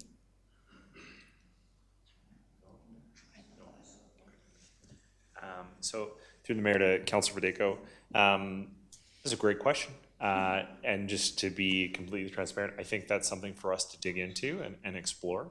You know, that sense of, again, what is it like in Cochrane? How does it affect folks? Not something we can answer, but something that we can get back to council and provide an update at another date. Yeah, it would be really great to know, and I'll just use like the Lofts and the Bow, for instance, which are really geared towards probably more senior living. I believe that condo fees there are close to probably $700 a month, right? On top of what it costs to actually live there. So we're making it even become more unaffordable for people to actually live here, and you're just talking about an apartment. So yeah, I'd be curious if there's any sort of regulatory work being looked at from that end. And the only other thing that I love to bring up, and council's heard me talk about this lots, is that the missing middle in my mind is for people who are probably within that 55 to sometimes 70-year-olds. They don't want to live in a 3-story, 4-story townhouse, and it's always seemed to really build here in town. We've lost the ability to have a bungalow or one-level living, and I'm talking affordable, not $800,000 that most of us can't ever afford to be in. But we lost the idea of villa-style living, and I'd really like to see us put an emphasis on that when we're speaking to developers. It not only allows people to age in place longer, but it provides them a little bit more of an independent life. I don't know of a lot of seniors gearing up to move into a condo that's about 600 square feet where they have no room. They just want to be able to downsize gracefully, and we're really missing that in Cochrane. So I hope that we look towards that in the future. That's all I have for right now. Councillor McDonald? Thank you. So between 2011 and 2021, Cochrane's population grew by 83%, and the older adult population increased by 192%. And then also pulling from the report, youth and young adults are leaving our community. Residents aged 20 to 29 make up a small portion of our overall population, 8.6%, which has been declining at a higher rate than provincial and national rates since 2016. I just want to say that out loud. This is something we all need to be quite concerned about. That's our workforce. We need to give these folks hope that they can stay in Cochrane if they choose to. 57% of households consist of 1 or 2 people, and 52% of our housing demand is for 1-bedroom units. I'm just curious how we end up here. With population growth of 83%, how did we not build more rentals? Is that something where developers are resistant? Is this something where Council of the Day was resistant? I'm genuinely curious how we lean so heavily towards an ownership-based community without any balance in that space. Yeah, through the mayor to Councillor McDonald, I really appreciate the questions, and I think these are questions that, you know, are much easier to answer in hindsight. Yep. I think there's a lot of challenges in exploring that, and I think likely all of those questions are a part of it. No simple projection. You know, I think a lot of these things are not just problems that we're seeing. I think these are problems you're seeing across at a national level. There is some uniqueness to Cochrane, obviously, and how we would plan to deal with that. But I think the important piece for us now is that, you know, with council making the investment in Gina's role to dig into this and really to have that time and focused attention on the policy and the strategy and those pieces. You know, it's always nice to say, hey, I wish we had, you know, started building this 20 years ago. And, you know, the next best time to start is now. So I don't want to, I think, you know, theorize, oh, it was this or that. I think it's very much so a complex issue that is driven by the market. You know, I think historically Cochrane in a lot of ways was that bedroom community. You know, if you think of our history of being very much so more of that like wealthier space to escape out of the city living. And as we've grown and you know, you see people being able to work from home, start a small business from home, there's less of that. And then that becomes the compounding challenge of, well, I want to live and work in here rather than that kind of necessarily going into the city. But this affordability piece isn't unique to us. I think that's something that you'd see in a lot of different spaces. So, you know, if houses were what they were in 2005, maybe everyone could still afford that single detached home and we wouldn't be having this type of conversation or issue. But now if you were to trend that against the massive growth in price inflation, but salaries and wealth haven't kept up, now we're in a mismatch. And so, you know, without digging too much into that, and it's something that you know, we'll obviously have to dig in and look at as council of how do we make that decision now. Yeah.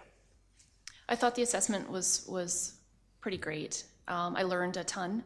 I ran for council thinking we're going to get more secondary suites. You know, college students need somewhere to live, and basement suites are awesome. But now I've learned that 89% of our rentals, I think it is, are secondary suites.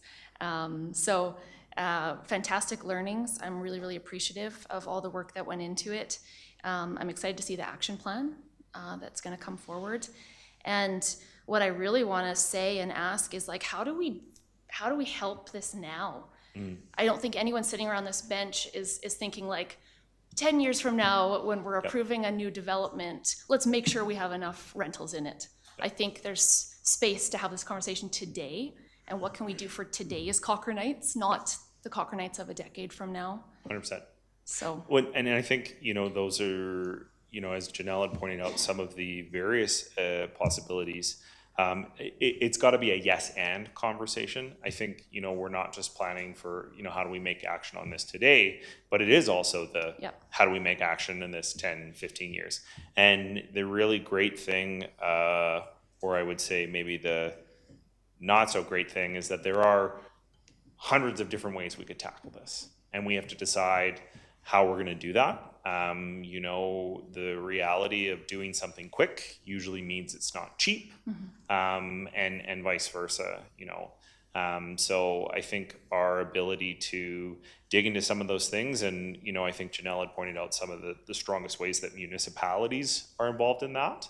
But a lot of it will be working with the province, the federal government, our nonprofit partners, and seeing how we can collectively tackle a systems issue with housing. Right. Yeah. Okay. Yeah, please. Through you, Mayor Nagel, to Councillor McDonald. So there are a few areas where council as well as administration can help with expediting some of these affordable housing projects, and that's through the policy changes, whether there's an opportunity to provide some flexibility and relaxation, or waiving certain development permits or building permits fees. So there are still tools that we can leverage to help move the projects along faster and at lower cost. Okay, I'm looking forward to hearing more, and thank you, all three of you. Okay, Councillor McFadden. Yes, I wanted to first thank you all for such a great report. The details here, the stats here actually add some real facts to something I think has been talked about, but perhaps never been able to be backed up with such great numbers before. So certainly, for years we've talked about the missing middle and the need for that, but it was more of a subjective conversation, and the fact that you've now been able to put that to an actual number need really resonates with me. Some of the key takeaways I took from your presentation, of course, is a lot of the structural issues we have in this, the housing mix and the mismatch, that what we need is the 1 and 2 bedrooms, what we're actually seeing built are the 3 and 4 bedrooms. And so nothing's going to get better as long as we allow that mismatch to continue. That was really resonated with me. Again, the structural lack of rental housing. And I think traditionally we've relied on the market to provide that. So some key learnings, we need to do that. And I think one of the conversations our council is going to be having, or I expect our council to have, is what are going to be the tools by which we can address this. The number I took away from this is that, you know, of our population, about 25% are in need of some form of affordable housing solution. So 75% of our residents, the market can provide for their needs, but 25%, 1 in 4, do need us to lean into some sort of an affordable housing strategy. So I think then my big question to you, one of the ones I think we're going to be struggling with, is in the large number of tools you provided us, could we just rely on land use changes alone to address these various problems and challenges?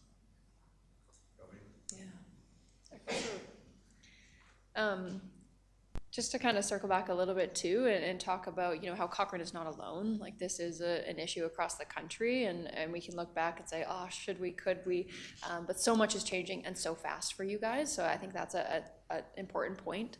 And also, a lot of people are trying a lot of stuff right now. So you can look at municipalities around you. To the land use question, this is something the province of BC recently did, was mandate that people put this gentle density in and allow, as of right, up to 4 units. That could create, like, even if you just did duplexes, you've just doubled the possibility on all those low density lots, right? And so there is a lot of power in simple land use changes, for sure. But I think looking holistically and looking at the whole housing continuum, you know, purpose-built rental is extremely important for Cochrane and a big missing piece. And so looking at incentives to, like, work with developers to see those more medium density options, I think is also extremely important here. Okay, thank you for that.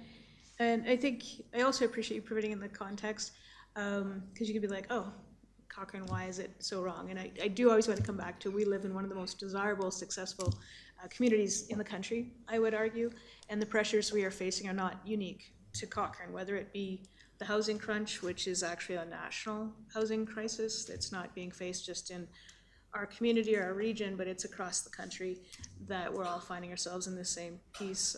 Even when we're talking about the next one up, you know, parks and recreation, how have we found ourselves in that crunch? But you look at that is a crunch across the whole region and across the whole province.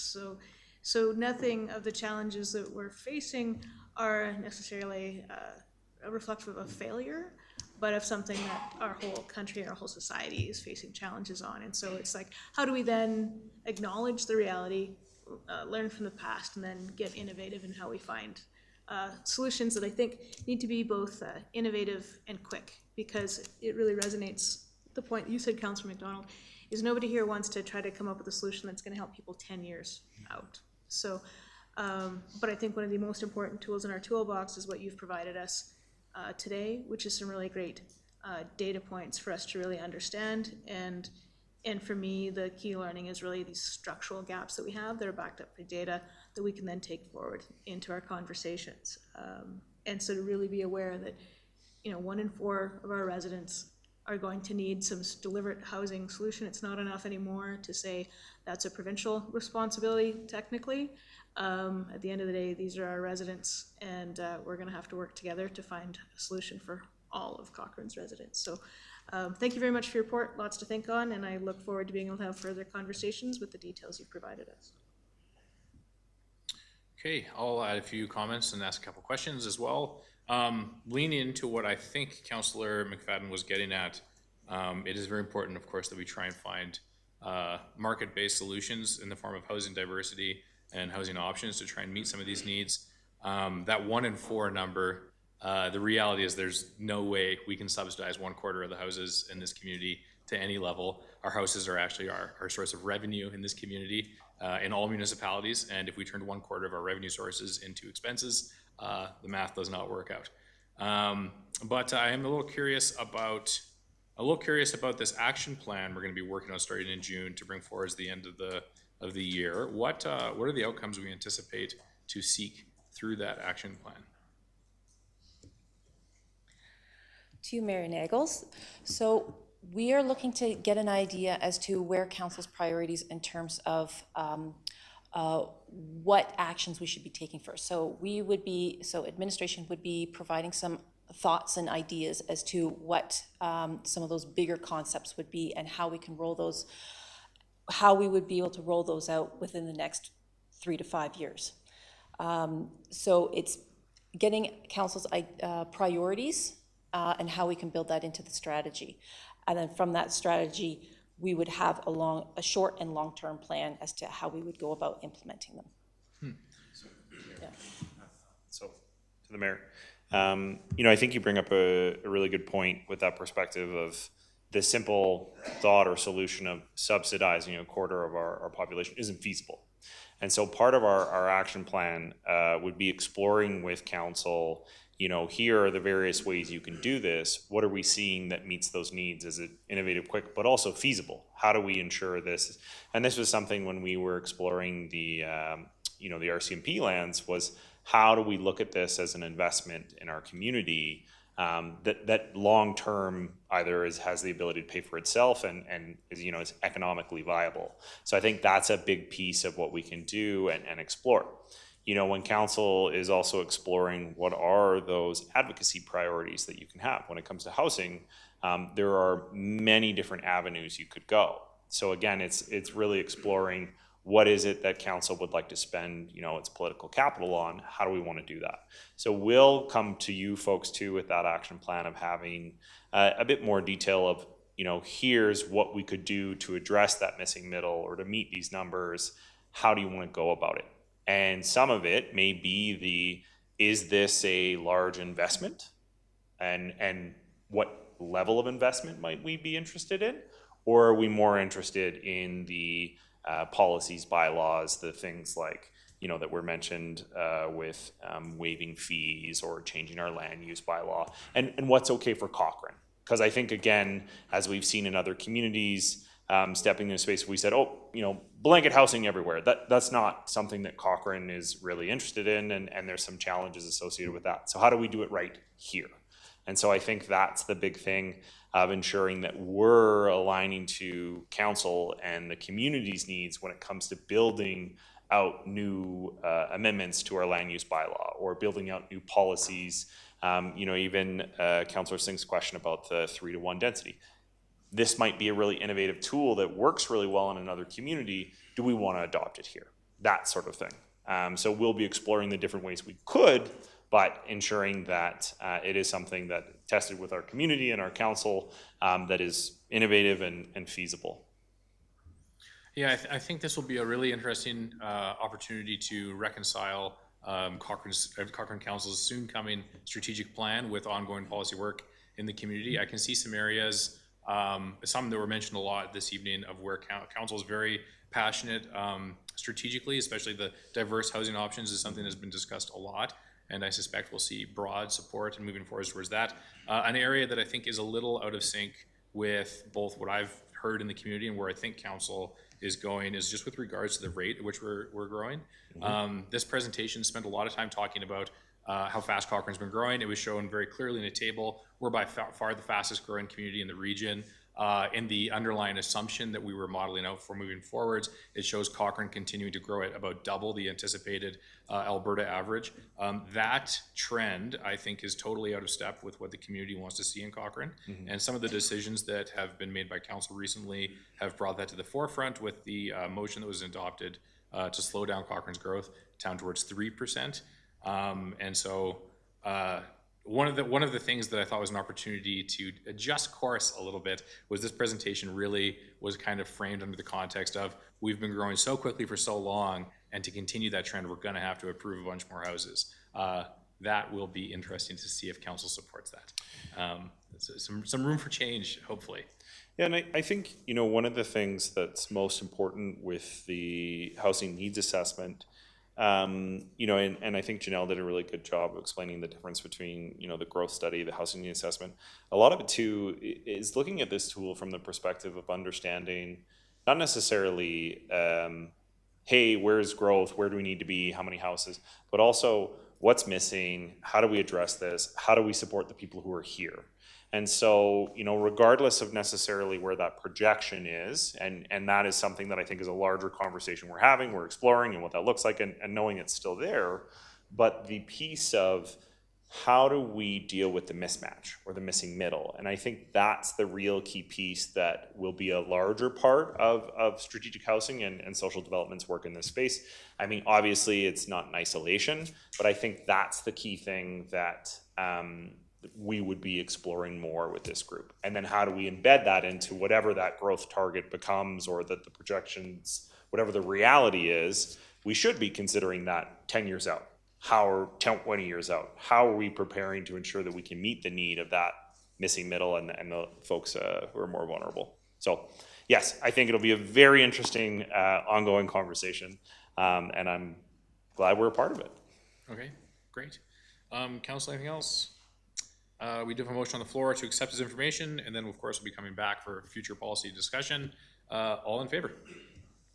Carried unanimously. Thank you very much. Thank you. Council, we have one more item. We have been talking for about an hour and 45 minutes. Does anyone need a break, or you just want to go to the next agenda item? We're going to take a quick 5-minute break and then come back here at 7:20.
Okay.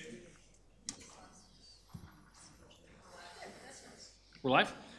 Okay, please, All right. carry on. Item 7B, Draft Parks, Culture, and Active Living Master Plan. All right. Good evening, Mayor and Council. It's my pleasure to introduce this evening's presentation on the Draft Parks, Culture, and Active Living Master Plan. Over the past 2 years, this project has involved extensive community engagement, research, analysis, and collaboration with residents, community organizations, partners, committees, and council.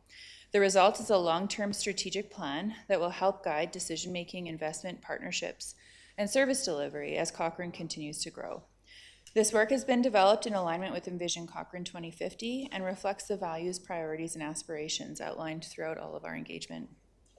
More importantly, it represents a shared vision for how we're going to continue to protect and enhance the quality of life that residents value while planning responsibly for the future. Administration has been working with RC Strategies throughout this process, and this evening Mike Roma will be presenting the draft master plan for information. RC Strategies is also developing the pathways and trails strategy that council will see this fall. Before we get started, I would like to take the opportunity to publicly thank everyone who participated in the engagement because we had an outstanding number of engagement, and all of that feedback was instrumental in shaping the plan. With that, I'm going to hand it over to Mike Roma from RC Strategies.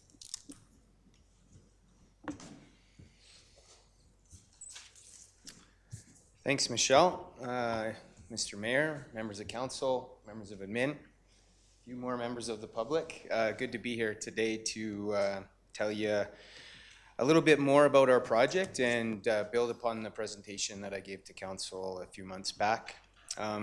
Before I get started though, I just wanted to, obviously you're seeing this being in the audience, but it's interesting to see how all of these presentations do relate to each other. Obviously the Bike Cochrane presentation very much related to this work, but even the housing conversation is also very much related to this work, because the more people you have, the more units you need, the more services you need for those units as well.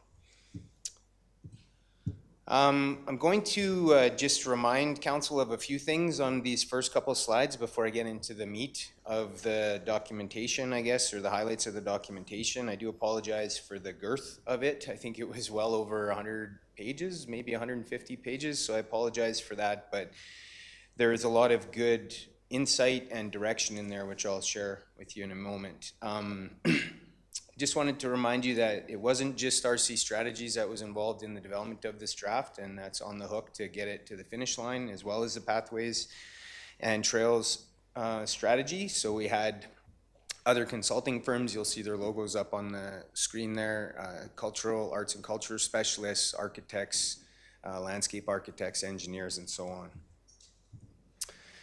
We also undertook a number of phases of work. So we are getting to the end of this project. We're not at the end of it yet, but we're getting there. And those phases of work really focused on learning about the current context, understanding what's going on in Cochrane right now as it relates to parks, culture, and active living, listening to the community on a number of occasions, and then drafting a plan. We do have a plan for, or a next step, which will happen almost immediately after this presentation, and that's to go through another round of community engagement that'll actually start this week. And that's to run some of these draft ideas by those who were giving of their time and input along the way. So we have a bit of a checkpoint with the community that's happening after this presentation. And that'll help shape, as will your feedback today, and ongoing interaction with administration, what the final master plan will look like. I think this is a reminder, but I'm just going to go through it again. Why do we need a plan like this? As we see it in the Cochrane context, these are the main reasons. So the first is growth.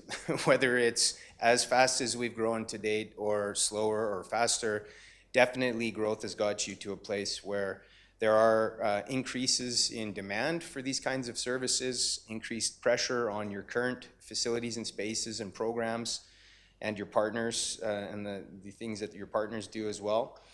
There's also asset management needs. So this is a common story in every municipality that we work in, but there's a reinvestment requirement that may not be, probably isn't fully funded right now, that'll have to be balanced out in the future.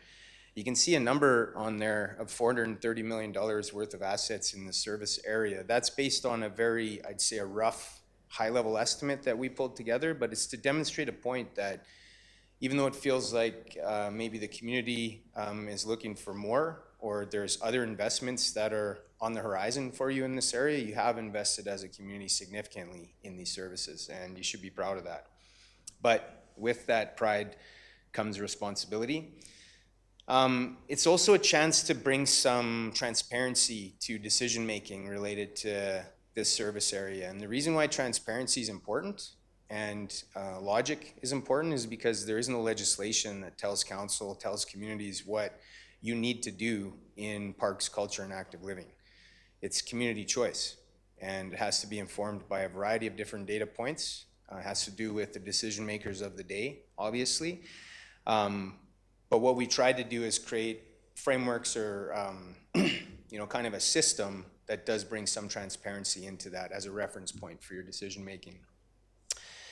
And the last thing is that it's important to have a long-term vision for these kinds of services, because any decisions that you make, I mean, some decisions are quick wins. I heard the reference to quick wins before, and yes, quick wins are my favorite too, Your Worship. Unfortunately, I probably am not going to be up here offering too many quick wins for you. When you think about major capital investments, those projects take time to evolve. I've got projects where we've done feasibility studies that are 15 years in the making. I'm not suggesting that that's going to be the case here, but it is a slow burn. So a long-term vision that's secure is important. A couple of highlights about what we learned and what we heard, and I'll go through the different tactics that we used to gather information in a second here, but one of the most important inputs is community engagement. So we did a variety of different surveys, focus groups, interviews, like I said, pop-up events. They'll be on the following slide here. But what we found was that residents value trails and parks, they value recreation in general, but we also heard about pressures and amenity gaps. And I guess maybe backing up to my previous slide about why you need something like this, demand for these services is insatiable. There'll always be a demand for more. There is no end game, really, which is unfortunate. And if you had that legislation that told you all you had to do and you decided to quit there, then that would be great, but you don't. So there is no, finish line to get over. It's a moving finish line for sure. What we heard about arts, culture, and identity is that arts and culture is important to our community identity. There was interest in more creative spaces and cultural events, but as you know, there is lots of culture in the community right now, and it's part of what it means to be a resident here and a visitor. We also heard strong community support for protecting natural areas and wildlife corridors, which I'm sure you hear from your residents and in the circles that you're in. When I talk about the research that was conducted, I'm not going to go through it because that was part of what I presented to you last time, but I'll just remind you of the different things that we looked at. And this is kind of that triangulation of data that helps bring maybe some transparency or logic into the mix. So we looked at, obviously, population and demographics. We looked at your planning documentation that exists right now, including Envision 2050, but a number of other documents, including the old documents that we're kind of either bringing into this or replacing with this work. We bring trends and best practices as consultants that work across Canada, so that's another input.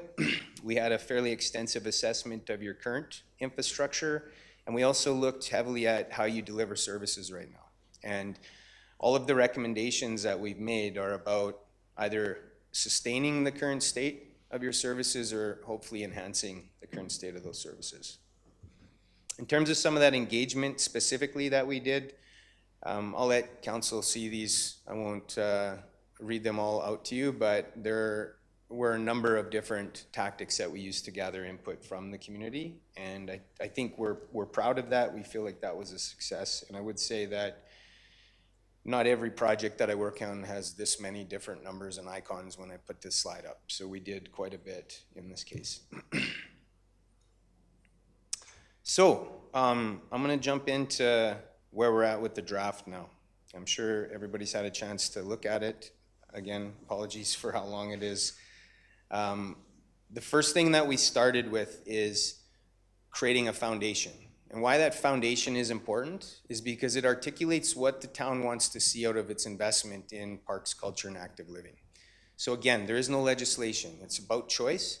Transparency in how you make decisions has to start with what your real intentions are for these services.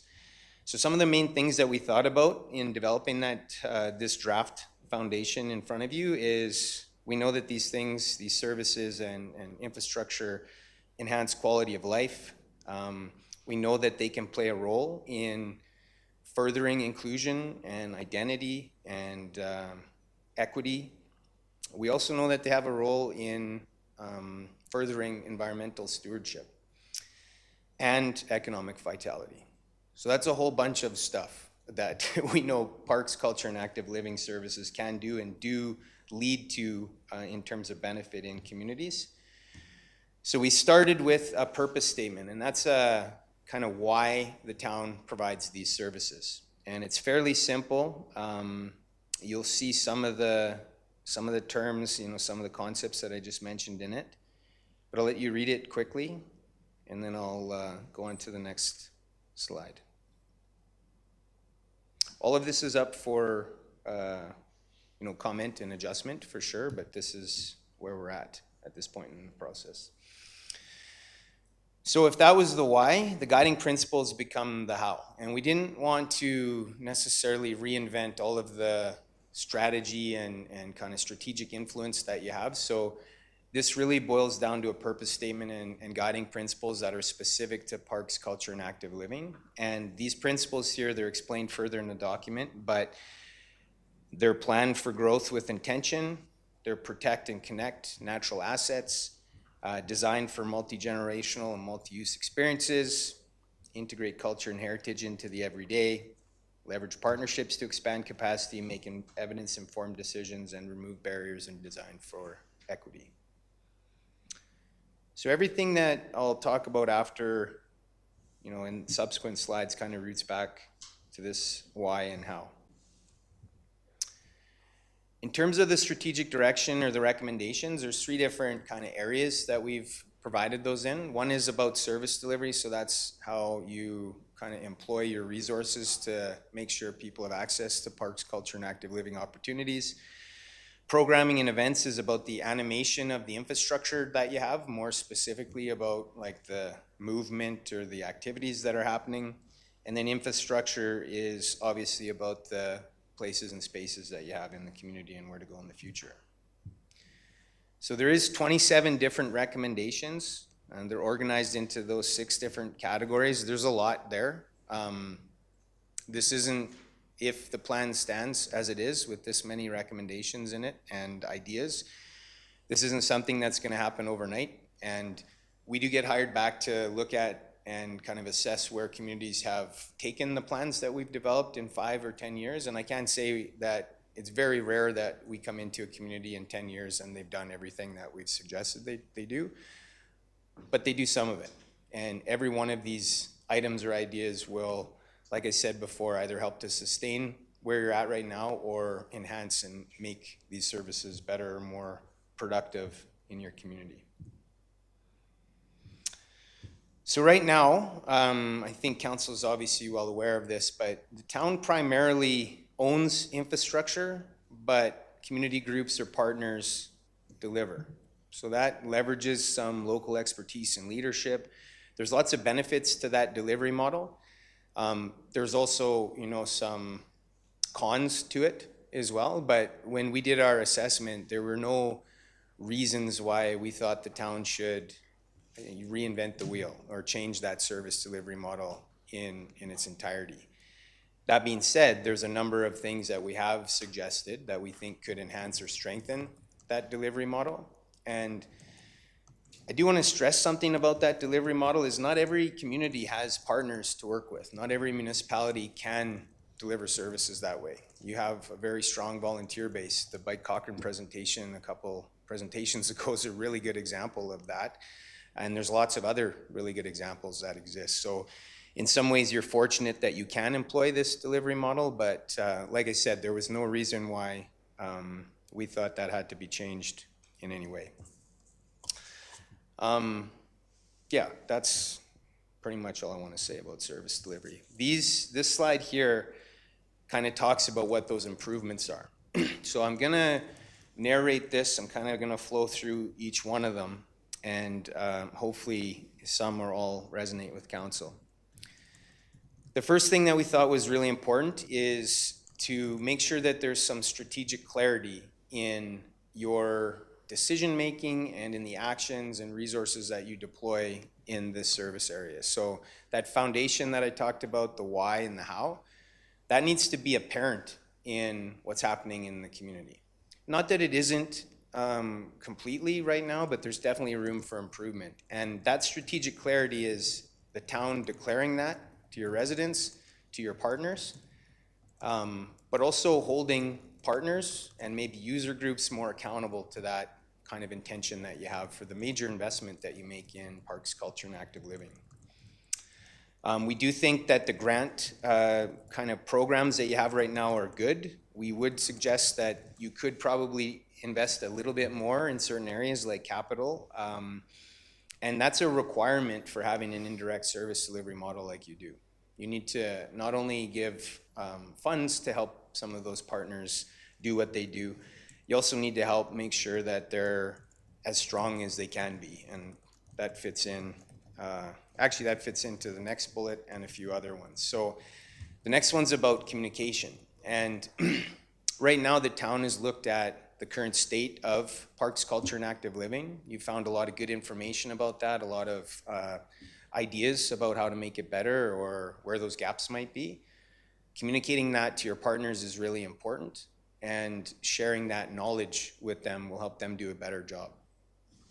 Encouraging partner alignment with your goals has to do with obviously telling your partners, declaring that to your partners what you want to achieve, but also you do have, as indirect service delivery providers, tools like contracts that you can use to make sure that your goals for that important public investment that you've made are at least being maybe not fully achieved, but are at the forefront of helping your partners deliver the services that they deliver. I mentioned making sure that those partners and your staff are as strong as they can be in the service area. That's about professional development and investing in their knowledge and their ability. Another thing that is important, especially in an indirect service delivery model, is to have good data about what's going on. I made a comment to the presenter before us, and I said, it's great that you have that much data to work with in your line of consulting. We don't have that in parks, culture, and active living. So making sure that data and collecting information and data about what's going on right now is at the forefront as well is important. Expanding and formalizing the partnership network through new policy and new procedure. Like I said, contracts is one way to do that. Relationship building is another. There's lots of good relationships that exist with your partners right now, but relationships can always be nurtured. And then the last one is working with your partners. So because you have that sort of global perspective about what your residents or what visitors might want to see in the community, it's working with your partners to help fill those gaps first before you intervene directly. So it's kind of like matchmaking for if you know that there's a need for a certain kind of program for a certain demographic, maybe working with a partner to fill that need before you do it yourself. And that's been effective for the town in many cases, but in some cases the town's had to actually directly provide some events and some programs. So that's service delivery. In terms of infrastructure, I wanted to start with this slide. This talks about how decisions are made about infrastructure. I know council knows this already, but We wanted to make sure it was on paper in one of your strategic documents, especially when you're talking with groups or potential partners that have ideas for certain types of things. So the process for investing in infrastructure starts with identifying a need. That would be similar to the What We Heard and What We Learned reports that we developed during this process. So uncovering through that research what some of those outstanding demands might be or needs might be in the community.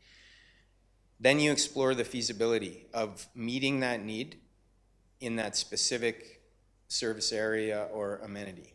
So feasibility analysis is pretty pictures, it's capital costs, operating costs, it's further detail than what we've provided at this master plan level.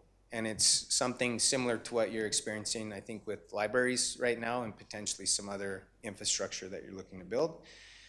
That's where you decide to do something or not as council or as a community. You don't necessarily decide at the master plan level, you decide at the feasibility level. And if you decide to move forward, then all the other stuff kicks in. Concept design, schematic design, detailed design, construction, commissioning, all kinds of stuff that happens after that, but only after you decide to move forward. So some of these priorities that I'll share that you would have seen in our last presentation and in the master plan right now, those are meant to help guide where your future efforts might go in terms of exploring feasibility. They're not meant to say you need this for sure. That decision is still with council, and it comes when you're even more informed than you are at the end of this master plan process. So in terms of infrastructure in general, I think the themes of the direction in the master plan right now is to prioritize existing infrastructure, so protect those service levels that you have right now where warranted, and in almost all cases that is warranted. There are some indoor infrastructure priorities should you have resources to enhance service levels, and we've suggested that you could be looking at feasibility studies for libraries and arts and culture spaces, ice arenas, indoor turf, and multi-purpose rooms.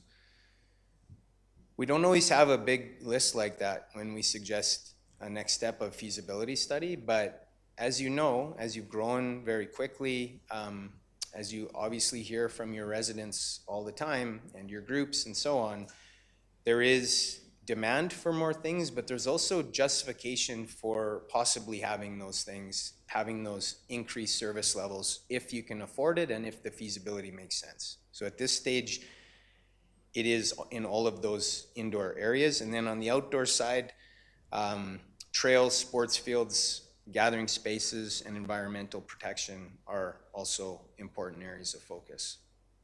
I'll just remind you that when we came up with those priorities, we first assessed the service level, so whether you had the right amount, you could use more or less, but then we also had a prioritization that categorized the amenities into different categories.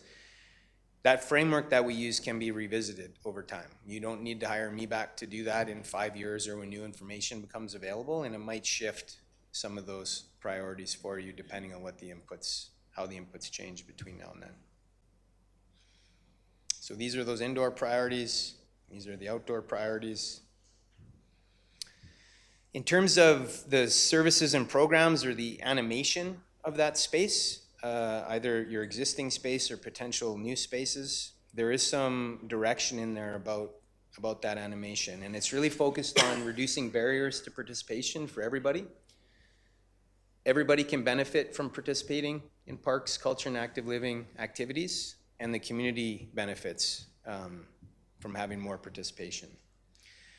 The other area of focus is strengthening the delivery of community events and celebrations, and also expanding drop-in and unstructured opportunities for activity.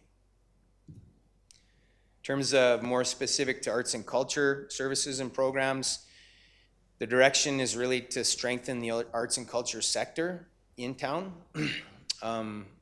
And really that's focused on telling the stories of Cochrane, maximizing the economic development potential, and also working to ensure the sustainability of some of those local groups that you work with so that they continue to be your strong partners helping you to round out that part of the service area. In terms of open space, there is some direction that already exists here. Council has presented the Bow River strategy. You have an existing master plan for open spaces. You have the transportation master plan, which has elements in it. You have input coming from some of your partners about open spaces. The focus areas in this plan are really about growing the tree canopy, protecting wildlife and biodiversity, and managing public art. I will say that there is another study that could have been in that top bullet there, but isn't in front of you yet, and that's the Trails and Pathways strategy, which we're working on, which will definitely help the town commit more to trails and pathways, addressing some of the things that were brought up by Cochrane, and some other things as well that you'll have a chance to react to, as Michelle mentioned, in the fall. But that kind of rounds out green and open space direction. And then we do try to help contextualize, I guess, how you might think about paying for all of this stuff. All of these changes, some of the recommendations will have financial implications. Some of those feasibility studies that you may decide to do or that you have on the go right now will have big price tags. Unfortunately, most of the time, municipal funding is how these services get paid for. Municipalities build facilities, municipalities invest either through direct or indirect service delivery, making sure that those facilities are open and staffed. User fees can help, but user fees, we have to be really careful with how we expect user fees to pay for these services, because if they make it so that people can't afford to participate, or that only certain facets of our community can participate, and we exclude other facets, we're not getting the most out of that investment. We're not probably getting what we wanted strategically to get out of that investment in the first place. So user fees are okay, but some of the other, I guess, more, I don't know if they're innovative or not, tools that we see municipalities using right now, and I know the town's already started to explore some of these, are levies, so offsite levies, which we're allowed to do now for these types of services, or just broad tax levies, so a % increase in taxes to support PCAL infrastructure, partnerships, and also the establishment of reserve funds for the aging infrastructure kind of component of your funding headache. Those are things that communities are doing, and I know the town has progressed on some of these even throughout the course of our planning project that we've been doing for you. So that kind of wraps up the presentation. In terms of where to next, we're going to gather feedback from council. We're going to gather feedback from the community. Like I said, that phase 3 of community engagement starts this week. We're hoping to bring back a final plan to you in July for approval, but really that's just the start of what kind of impact this plan can have for the community. That's when you start to implement what we've recommended. And like I said, possibly not being able to achieve all of the recommendations, and definitely not being able to achieve them all at once, but starting to chip away at some of the ideas or concepts that we've provided, that we've built upon research and community engagement that we've gathered and heard in the community, so that you end up in a better place than you're in right now. But I will maybe close by saying you're in a pretty good spot. You have millions of dollars of infrastructure in the community. I know that that's not a kind of a statement or a message that you would hear on council. It's probably the opposite of we don't have enough. But in general, you do have a good complement of facilities and spaces, lots of opportunities, lots of community pride and satisfaction. And in general, being in Alberta or even in Canada, we enjoy a greater level of service in the service area than many other countries that you might visit or that you might study. So we have a lot to be proud of too. So hopefully it doesn't sound like all doom and gloom when I present to you or when you talk to your community about these services. So that's a wrap. Mr. Mayor, I'll pass it back over to you and handle any questions that you have. Okay, council, can I get a motion? Councilor McFadden? I'm pleased to move the a recommended action to receive the report for information. Thank you for the report and for the update. One of the obvious things is, well, starting first of all, yes, we have an amazing community full of recreational opportunities. Our rec center rivals any YMCA that I know of. Our fields, our teams are successful, and the big pressure, of course, is just like everywhere else. We need more ice, we need more playing fields, we need more passive recreation, we need more trails, those type of things. So then the question becomes, how do we prioritize and pay for these requests, these asks? And so in your report, you'd identified kind of the four traditional ones, find the grants, make sure that we get as much reserve lands as we can from development. And the other one you'd identified was a dedicated tax levy towards your recreation. And I think we've talked about that as a council, but I was wondering if you could expand on that or what it might look like in other municipalities that have established a dedicated tax levy. Yeah, I can definitely, through your worship to the councillor. Your worship, okay? Or, Sure. Do you want to be your worship? it's like a. Call me Morgan, Mayor Nagel, Okay. whatever. Okay, through to the councillor. I would say that it isn't a common practice to have a tax levy dedicated to recreation infrastructure, but I would also say that I've seen that being used as a tool more and more by municipalities. So the first place I saw it was in Saskatchewan with Saskatoon and Regina doing it after they had done the same thing for their transportation network. But more recently, as a taxpayer of Strathcona County in Sherwood Park, I had one implemented on our taxes of 2% in 2024 and still on there. And I know the city of Leduc implemented one in December of 2025. And I guess it's just a tax increase. As you know, when you increase taxes, that generates funds and those funds go somewhere. In this case, I believe from what I've seen, like I'm not in the finance department of either of those municipalities, but what my taxpayer pamphlet told me was that it goes into a fund to pay for existing reinvestment and new facilities. And in my case, I think one year it actually even said in the field house, because that's the main rec facility that Strathcona County is investing in right now. But there are also instances where tax levy is put on to fund a specific project, and it's like it's not a percentage, it's like a certain amount because of debenture servicing and so on, and that's not what I'm seeing municipalities do right now. It's more of a generic, with a little bit more creative license, tax increase to fund recreation infrastructure.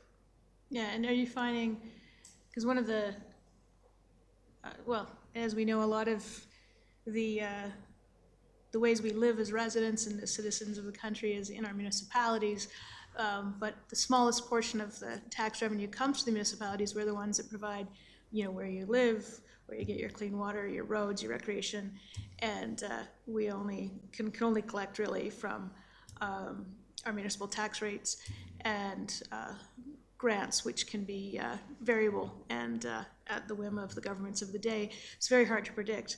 And so one of the things I think we really need to start leaning into is that making sure that we have community support for increasing this, helping them understand where their tax dollars are going. So are you, in those communities you'd identified, Saskatoon, Regina, Sherwood Park, that is helping the community support and understand the need for extra tax levies?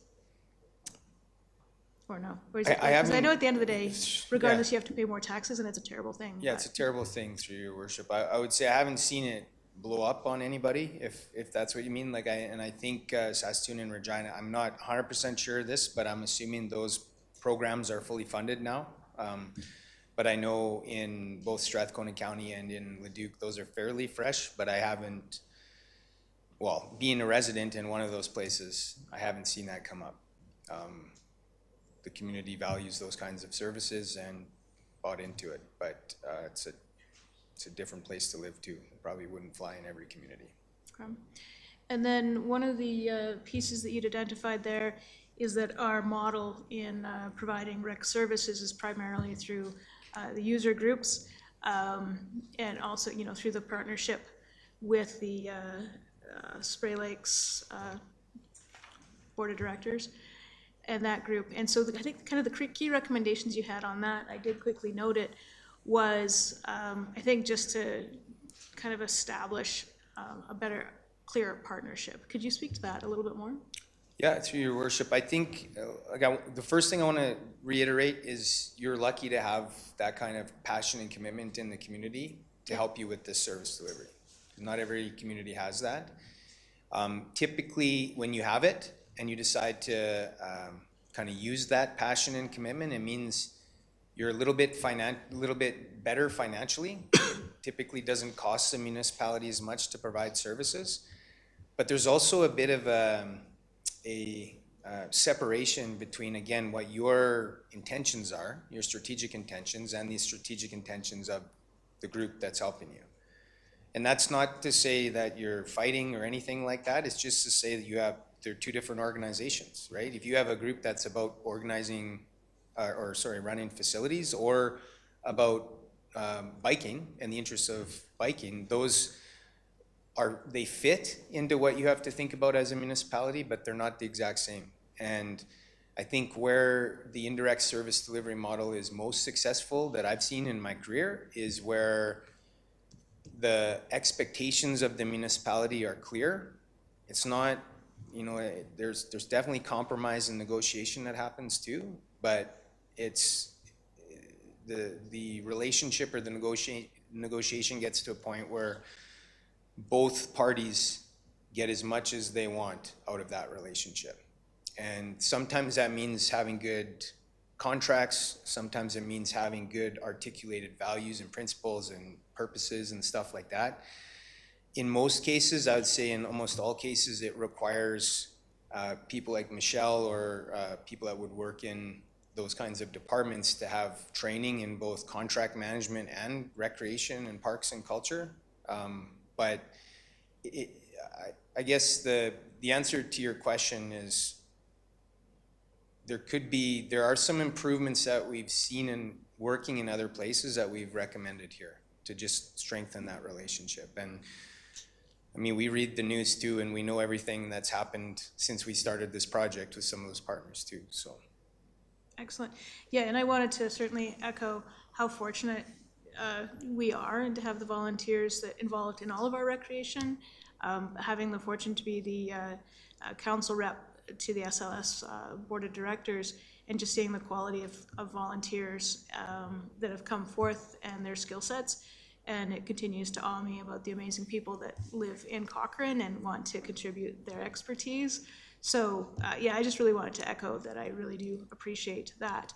I just want to take advantage of the key learning that you had there, just around setting the clear expectations and then making sure that we're in alignment with the same values and principles. And I think maybe that's a key learning I've been honing in on and will hope to take forward into that ongoing relationship there. So that was that. Third question, I guess you had talked about this week, we're gonna head into some more community engagement. Can you just outline what that's going to look like? Obviously your strategy is very high level. I'm sure that doesn't necessarily lead to like exciting conversations. So what does your community engagement going to look like this time around? Yeah, so just for clarity, your worship, through to the councillor, I'm not the engagement lead on this, so instead of possibly putting my foot in my mouth, Michelle's gonna answer. Through the mayor to Councillor McFadden. So what we have planned for community engagement is we've invited all of the user groups and community groups that participated right from the very, very beginning. So that's all of our sport, rec, environment, art, culture groups to an open house on Wednesday evening. In phase 2 of our engagement, we did a call for a focus group. So that was open to all residents. I believe we have 12 residents that are kind of representing the community through that focus group, and so they're coming back to do another focus group session. And then Thursday evening, we have all of our senior leaders are meeting with our community associations, and we're doing another round of engagement with them as well. So that's the 3 touch points with the community for the phase 3 of engagement. Excellent. Thank you very much. I'm good. Councillor Fidego. Thank you. I have a quick question, and I don't know if you'll know the answer to this. Do you know how many municipalities in the province have an arts, culture, and rec department that implement and provide programming?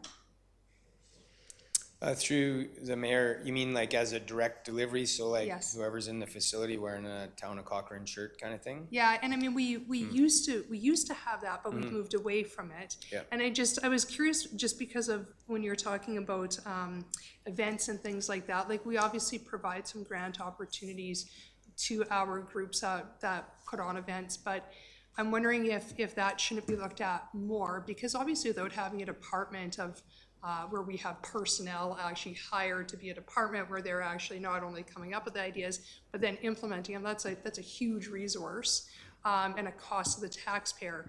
And I'm just wondering if the taxpayer really understands that if we don't have that department, there's a big cash savings there, but then could we take some of that amount and expand our events and help support them a bit more? So I'm just wondering if you saw any difference.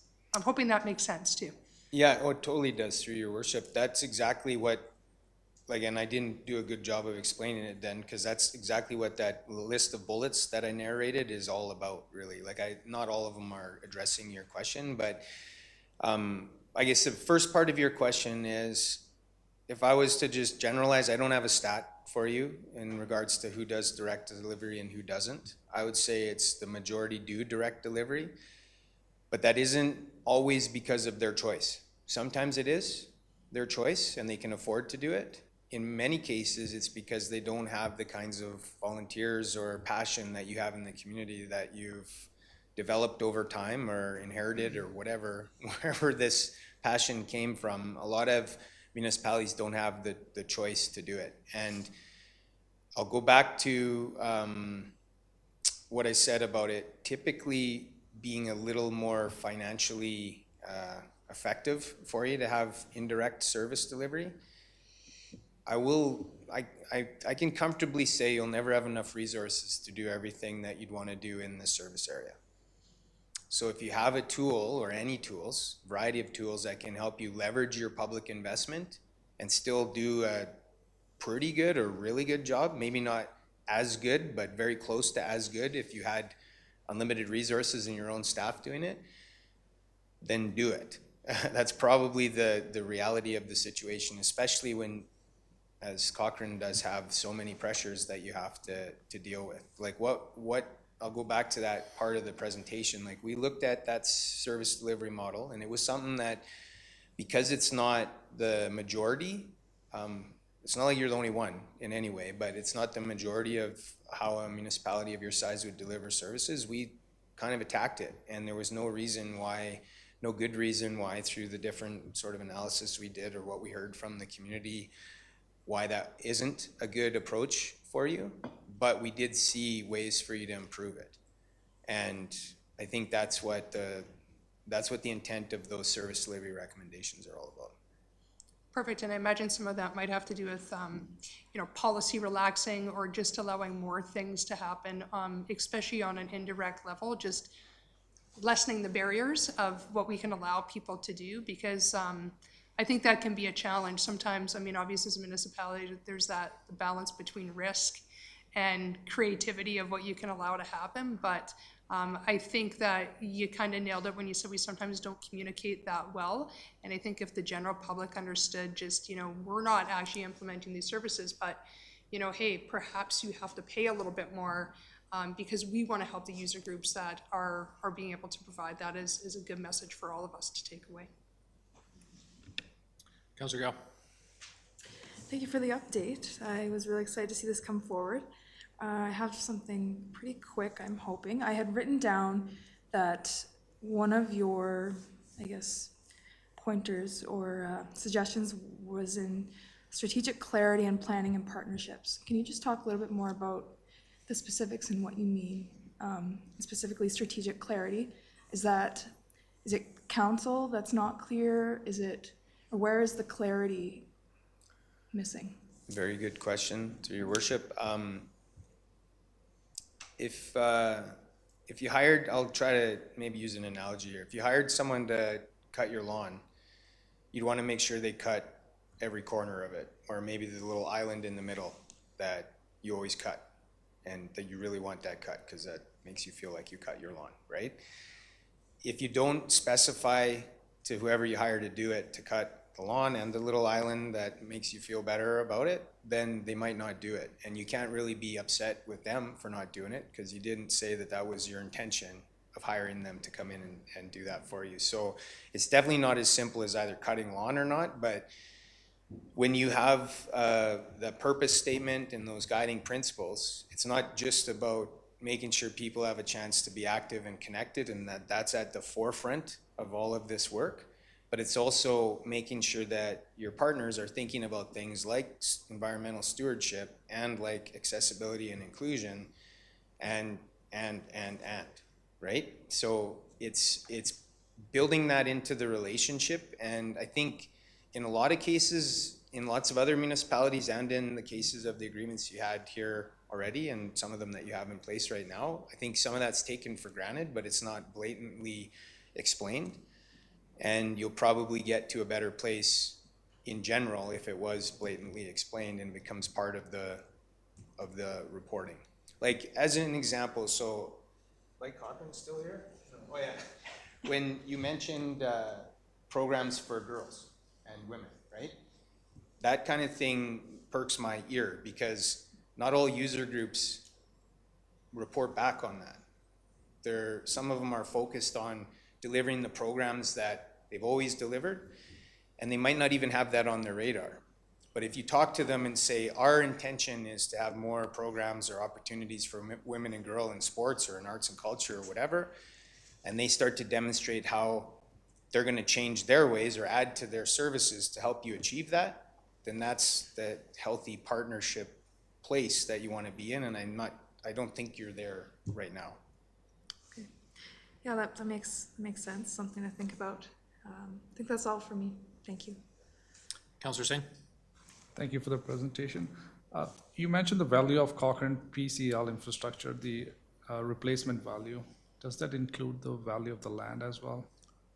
Through your worship, no, it doesn't. I know that those kind of numbers are exciting for sure. I just want to make sure that council understands. I came up with those based on what I know projects that I've worked on have costs. And every once in a while where I didn't have one, I phoned an architect buddy or something like that, but nobody stamped this as a cost consultant or anything. So I'd treat them as like plus or minus 30 or 40%. But it was based on the number of amenities you have. So there was ball diamonds, a value for ball diamond, multiply that out for how many you have. And it didn't include land. Okay, so question would be, will the final document identify population threshold or growth triggers that indicate when additional facilities such as ice arenas, sports fields, or cultural space should be considered? Very good and tough question, Councillor, through the mayor.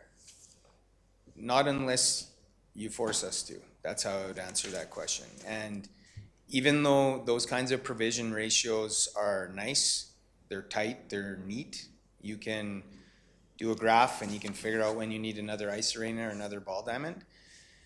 They hold you accountable to achieving that service level when you get to that growth, which is probably unrealistic to start off with. And the other thing that's unrealistic is to think that the next 5,000 or 10,000 people in your community are the same as the last 5,000 that joined the community or the first 5,000 that were here.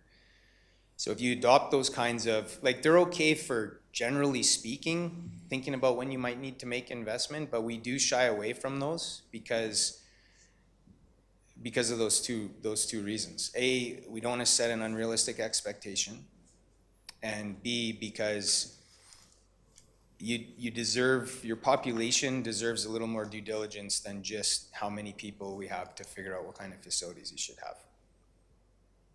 I know it's probably not the answer you wanted, and we can put those in if we need to, but that's the reason why you won't see them in there right now.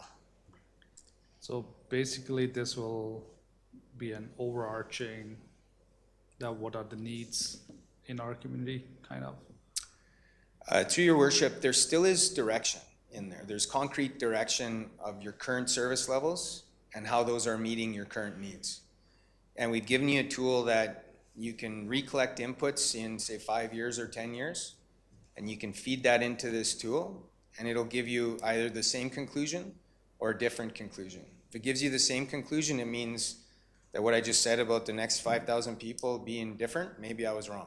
But at least you're giving yourself the opportunity to kind of invest some time in that and to learn about that, instead of just saying, when we have 5,000 more people, we need 2 more ball diamonds and a performing arts theater or something like that. And I would say that's sort of like a evolution of this kind of planning work. You would have seen those kinds of standards in place in older plans. I know your current plan that you have has those kinds of standards in it. Even national associations like the Canadian Parks and Rec Association used to have a community should have this for every 5,000 people.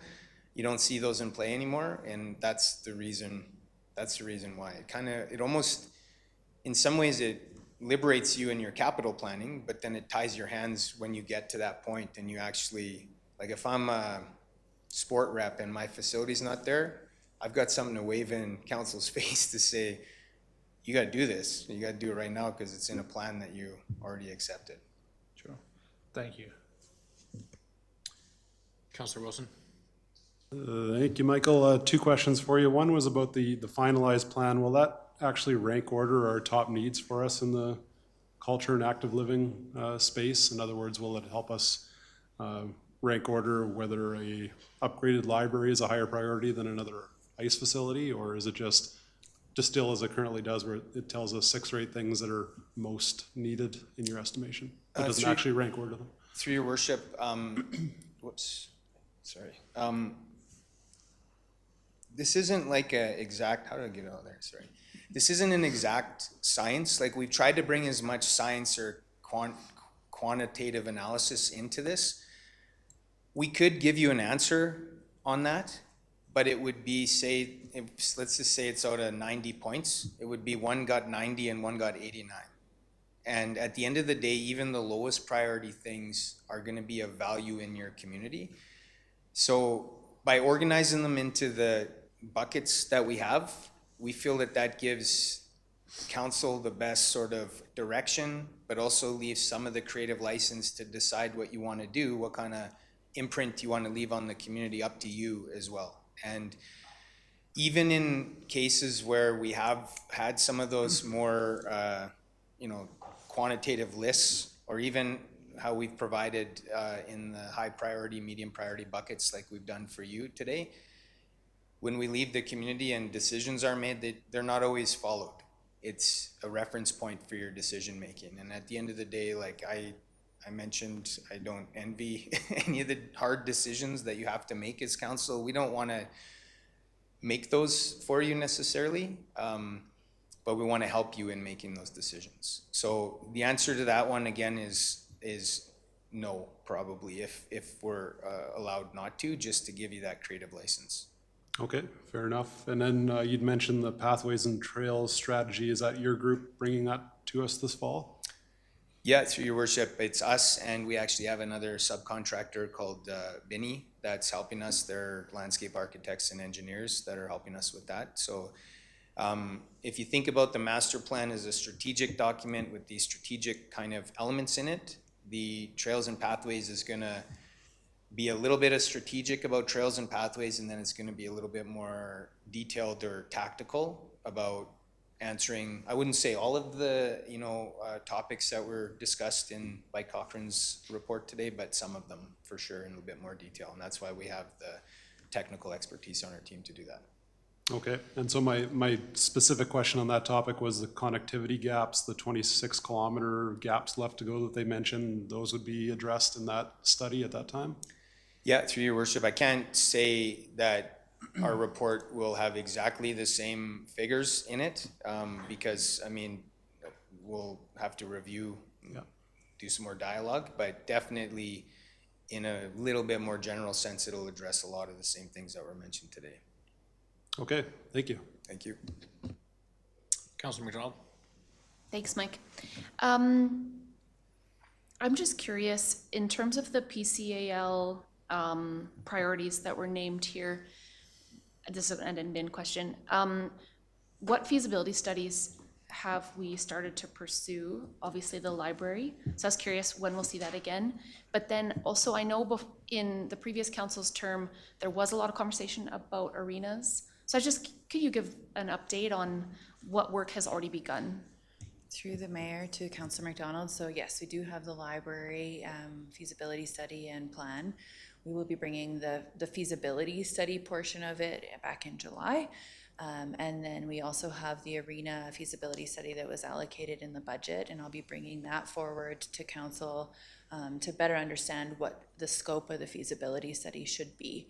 I believe we have a full afternoon planned at the strategic workshop, so we'll be able to do a deeper dive based on these conversations. So the master plan itself, and then where should we be focusing for the feasibility studies, and I'll be bringing that back in July for approval. Perfect. So those are the two that we've kind of begun a little bit of work on. Yes, those are the two that we've begun the feasibility study work, and then Horse Creek Sports Park, we've done detailed design work for the quad diamonds. Sure. Okay. Thank you. So I'm a little worried about the lack of quantitative information we're being given with this report, to be honest. I was kind of under the impression the entire exercise was to take an assessment of all of our parks and open spaces and rec facilities, and then look at the demand for those facilities and see which ones are at a breaking point that needed to be invested in. And if we're not getting that information through this process, I'm not sure when we're going to get that information, because we have minor hockey and other ice users telling us the arenas are already at a breaking point. The library tells us the same thing. The baseball users tell us the same thing. And if this study is not going to be able to tell us whether or not that's true, or if we're on a trajectory for it to become true, how is council going to be prepared to decide to what extent we need to invest in those facilities? Yeah, Your Worship, I'll try to answer that question first. So again, where we're at with the assessment of the different, I guess, supply and demand for different amenities is we've looked at them all through the same lenses, which involve the triangulation of the research and the engagement results that we have. So utilization is part of that. Group input from community groups is part of that. When it comes to making the specific decision about whether to invest in an ice arena or a ball diamond, that's where I was going with trying to present like the feasibility stage, or even maybe the capital funding stage if the project isn't big enough to warrant a feasibility study or doesn't make sense to do that. So we've tried to look at everything, I'd say I wouldn't say it's 100, like it's not the highest level for sure, but we've tried to look at everything through the same lenses, and that sometimes means that we have to err on the side of least detail, because not every amenity we looked at has as much robust, say, utilization information as an ice arena does. So there's a bit of level setting there that's happened with our analysis, but the intent is not to give every answer to, I think, what you're asking there in this plan, or our intent wasn't, because we did expect that to be answered at the feasibility stage. So I understand if we don't have data on all of the things in these lists, then it's pretty difficult to compare which ones are more in need than the others. That makes sense to me. But we still need to know, are our arenas actually full? Are the ball diamonds actually full? Is the library actually full?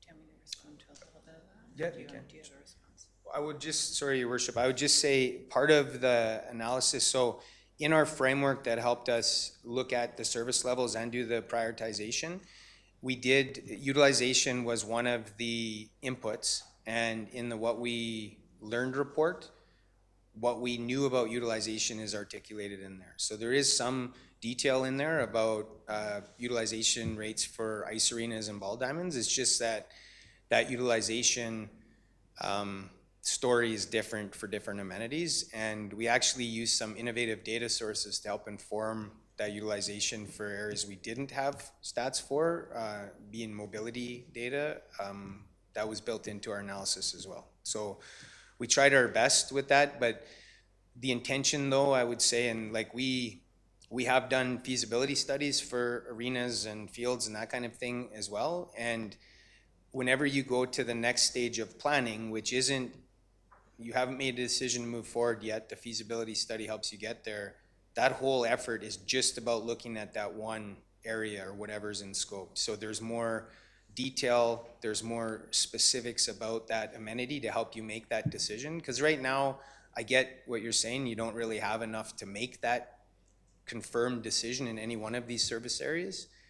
What we're trying to do right now is funnel everything into some certain specific areas that you can focus on and decide which ones to focus on over the next little while. And it's a slow burn. You won't be able to address even all of those high priorities that we've identified. But we've tried to give you some, like a list that you can decide which ones to focus on first and then go through the decision-making process about those. So to put a fine point on the question one more time, do we need new arenas? Do we need new ball diamonds? From a consultant's perspective, Your Worship, I would say you don't need any of it. You Really? choose to have it to make your community better, and you don't have, there is no reference point that says you need it or not. And if you only listen to what someone passionate about a certain service area says, that's where the term insatiable comes into play. And I'm insatiable for things that I want to see too. There isn't a reference or a science that will say you either need something or not. We're just trying to pull as much of the information together to help you make that decision. Yeah, I'm just not clear on how this is gonna help me make the decision though. Because if it's just up to me, then I would just vote yes. So I'm not clear on where the data comes in to actually tell me whether or not I should vote in favor of that. Perhaps I can help. So on the strategic planning workshop, we are going to do a deep dive of specific facilities. And we'll make sure that council has a copy of the What We Learned report as well. We reviewed that in December. But just some stats that are kind of like that were stuck in my head from that report. So arenas specifically, the 3 arenas at SLS Center have a 98% usage. Cochrane Arena has a 50% usage. So when Mike is talking about how do we work with our partners, making sure that allocation policies are aligned with what we want to see and making sure that usage is aligned, that's how we can make sure that that we are effectively using all of our spaces. And so a broader look at our entire ecosystem of our recreation infrastructure is probably our first step, quite honestly, to make sure that the full usage and utilization is what we want to see as a town. The other thing that we saw in our community engagement was there is a massive desire for leisure. And so when we talk about feasibility studies, we don't know if we need a community rink or if we need an NHL-sized hockey rink. And so that's the value of the feasibility study as well. What would the actual facility be used for and what does the community need? So if that helps kind of give you that broader picture, but we are going to do a deeper dive on that on the 25th. Okay, Councilor McFadden. Yeah, I think just following up with what maybe where I'm understanding the mayor's questions coming from is to really understand capacity, right? So the capacity of the arenas, which getting a chance to spend a little bit more time in that world is more complex than I thought, because 95% capacity and 50% capacity here, but then understanding some comparison, I think in the city of Calgary, where instead of a full hour-and-a-half practices are 55 minutes, and then you can get more kids practicing for more. So what I've been learning to date is it's very complex, and there's not a simple answer, which I think I share the mayor's somewhat frustration. I was hoping for a nice, clean 1 to 20 list that we could pluck out, put some numbers to, and go forward with. And so, yeah, I think it's, as a council member, I would like to see some of the capacity numbers, where we're at, understand the usage of, but I think, to Michael's point, when it comes at the end of the day to prioritizing, it's really going to be on council to look at what you've recommended, and the differences might be the difference between 89% and 90% and 87%, and then it'll be us to kind of draw those lines between, it's 87% for this because we'll move ahead with that, even though it's a little bit behind, because we might be able to accomplish that for more kids, and it might be cheaper by a third. But at the end of the day, those fun priority conversations are going to come to council. What we're gonna get out of your report are some capacity numbers, some real, facts, demands, and reports from the community. Is that summarizing the full report? If I may, Your Worship, just in follow-up, I guess, to the question about the ranked list, I'm more than confident in our system or triangulating all that research and engagement to separate things that are like buckets of low, medium, and high priority. I'm less confident in it to tell me the difference between the top two in the community. Because at that point, both of those, like whatever you're doing a feasibility study on, and there are a number here, like I said, I apologize, normally we don't suggest that many, but there's that many outstanding needs here, or potentially outstanding needs here. Normally, in maybe communities that aren't maybe quite as behind, and I don't want to say that in a negative way, but have as many outstanding needs as you have, the feasibility study would get into that level of detail and it would help you give either assurance that you are making a good decision building that or not, and help you decide not to do it. In this case, because you have a few, I think what Michelle was asking or mentioning about scope, you do have the opportunity to maybe look at a couple of those big amenities, like maybe a field and an arena at the same time, and hash that decision out at the feasibility stage. But we have 60 or 70% of the way there in terms of the data we've collected, but there's still 30% that I don't think we can provide at a master plan level because we'd have to do it for every amenity that's in the list. That's what the feasibility stage of planning is for. Okay. All right, thank you very much. Council, anything else? I believe we have a motion on the floor to, what was the motion? It was just for information? Okay, I shall call the question. All in favor? Carried. Thank you very much. Thank you. And now, that is the end of the formal business part of our council meeting. A short but dense agenda. And that leads me into my mayor's report. It's been a busy couple of weeks since we had a workshop in the last week. There was no public mayor's report, so I'll cover a few highlights on last week. The big one was we hosted the regional mayors roundtable right over here in the Cochrane Ranch House, and all the mayors from the region came in. Huge thanks to our administrative members who led that whole thing. Everybody was very impressed with how it was executed. It was a very lovely event. The highlight, I thought, of that event was the group endorsed some letters, one pertaining to photo radar with the Alberta government, and then another one that was sponsored by myself, a letter in support of the regional rail project. Those letters received unanimous endorsement from the regional mayors. It was a very, very conveniently timed letter because very shortly after that, the next week, I was in a meeting in a delegation to the Department of Transportation with the Deputy Minister. A bunch of local or regional stakeholders were talking about the importance of regional rail, and I spoke at that and shared with them that a letter was coming forward from all the mayors. And then also the week prior in CPC, we had a very robust conversation that led to a conversation about parking. CPC is really trying to evolve its role into becoming more of a policy advising body, and so we're beginning that work this summer, talking about Cochrane's parking bylaws. And another interesting little tidbit of what happened the week prior is I went back door knocking. Hadn't been door knocking since the election, but there were some resident concerns in West Valley, and I went down there to talk to some neighbors, and then decided to knock on the whole block of houses to see what everybody thought about the issue. We also met with the president of AB Munis, Councillor Singh, thank you for joining, and Councillor Gale, thank you for joining.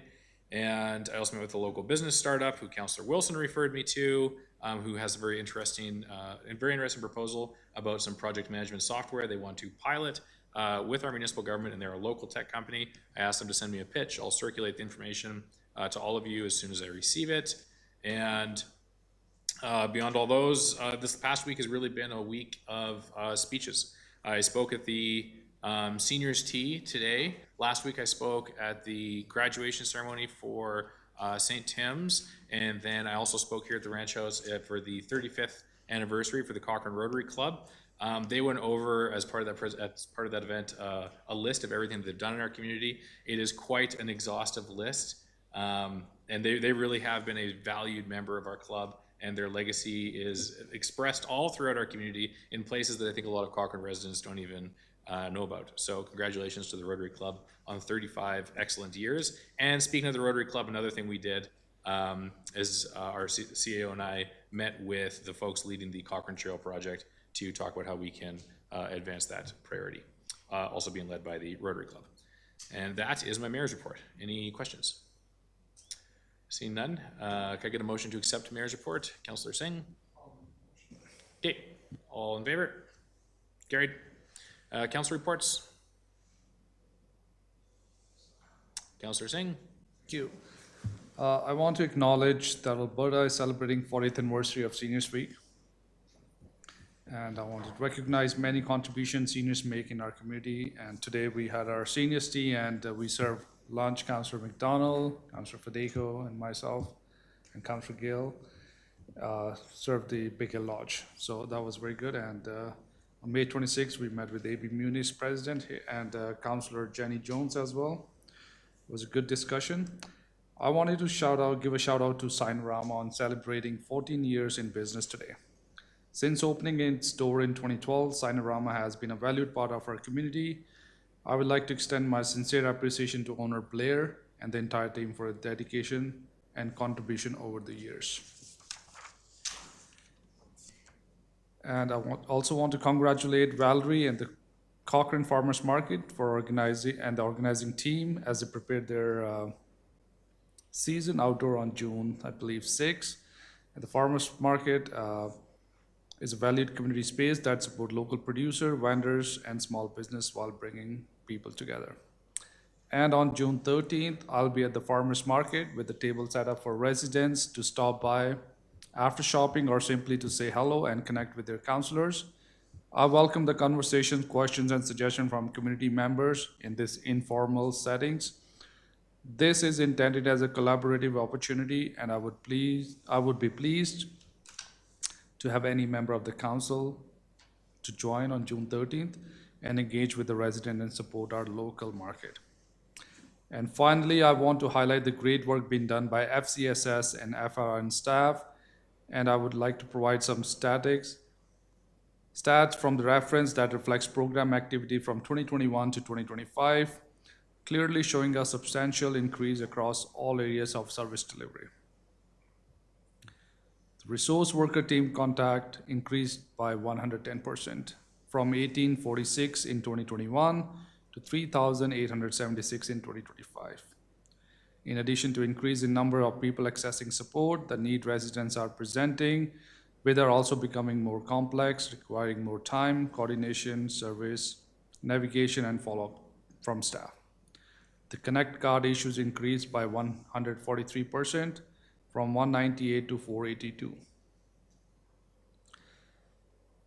FCSS front desk contact increased by 139%, from 2,942 to 7,032.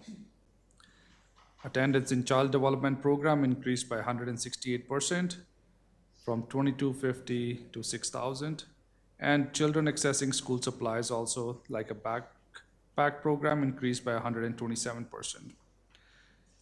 Residents accessing winter wear jacket racket increased by 338%, from 128 to 560.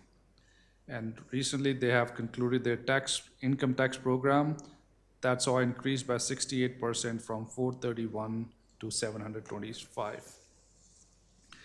These numbers clearly demonstrate an increase in community need, services demand, and reliance on FCSS FRN support. The team continues to deliver exceptional work and meaningful outcome for residents. However, these results are being achieved with staffing level and sources that have not kept pace with the scale or complexity of demand.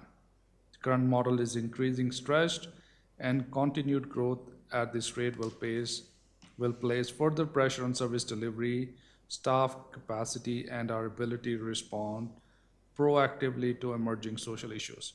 And I also want to say congratulations to the team who organized the high tea at the Lions Event Center. To kudos to the staff. So. Councillor Wilson. Yeah, thank you. I just wanted to give a quick update on our Cochrane Tourism Committee that met last week that I was able to attend. Then just wanted to pass on, there was talk of, new to me, a DMO, which is, I guess the provincial government is coming up with different tourism management zones that each organization is going to be responsible for, and it's still to be determined what the actual boundaries will be, but it's interesting to hear that will stretch far outside Cochrane's boundary, whatever that'll be for the upcoming organization. And so stay tuned for exactly what the boundaries will be, but we talked about it going as far west as perhaps Stony Nakota Casino toward Calgary, just south of Sundre and Bray Creek, so a very large territory that the tourism committee would be overseeing. They mentioned that everybody on council would be getting an invite for a one-on-one meeting, so look forward to that, just to update you on what the tourism committee is actually involved in and to get your thoughts on what's important to us on council. And they also mentioned that they're looking to be a little bit more involved in the economic development plan. They'd like the opportunity to be more involved and eager to offer support and expertise in the process. So I just wanted to pass that on to administration as the economic development plan, if I have the name right, proceeds forward. Yeah. Oh, thank you. Economic development strategy. I knew I had that wrong. And that's my only update. Okay, anything else? Can I get a motion to approve council reports?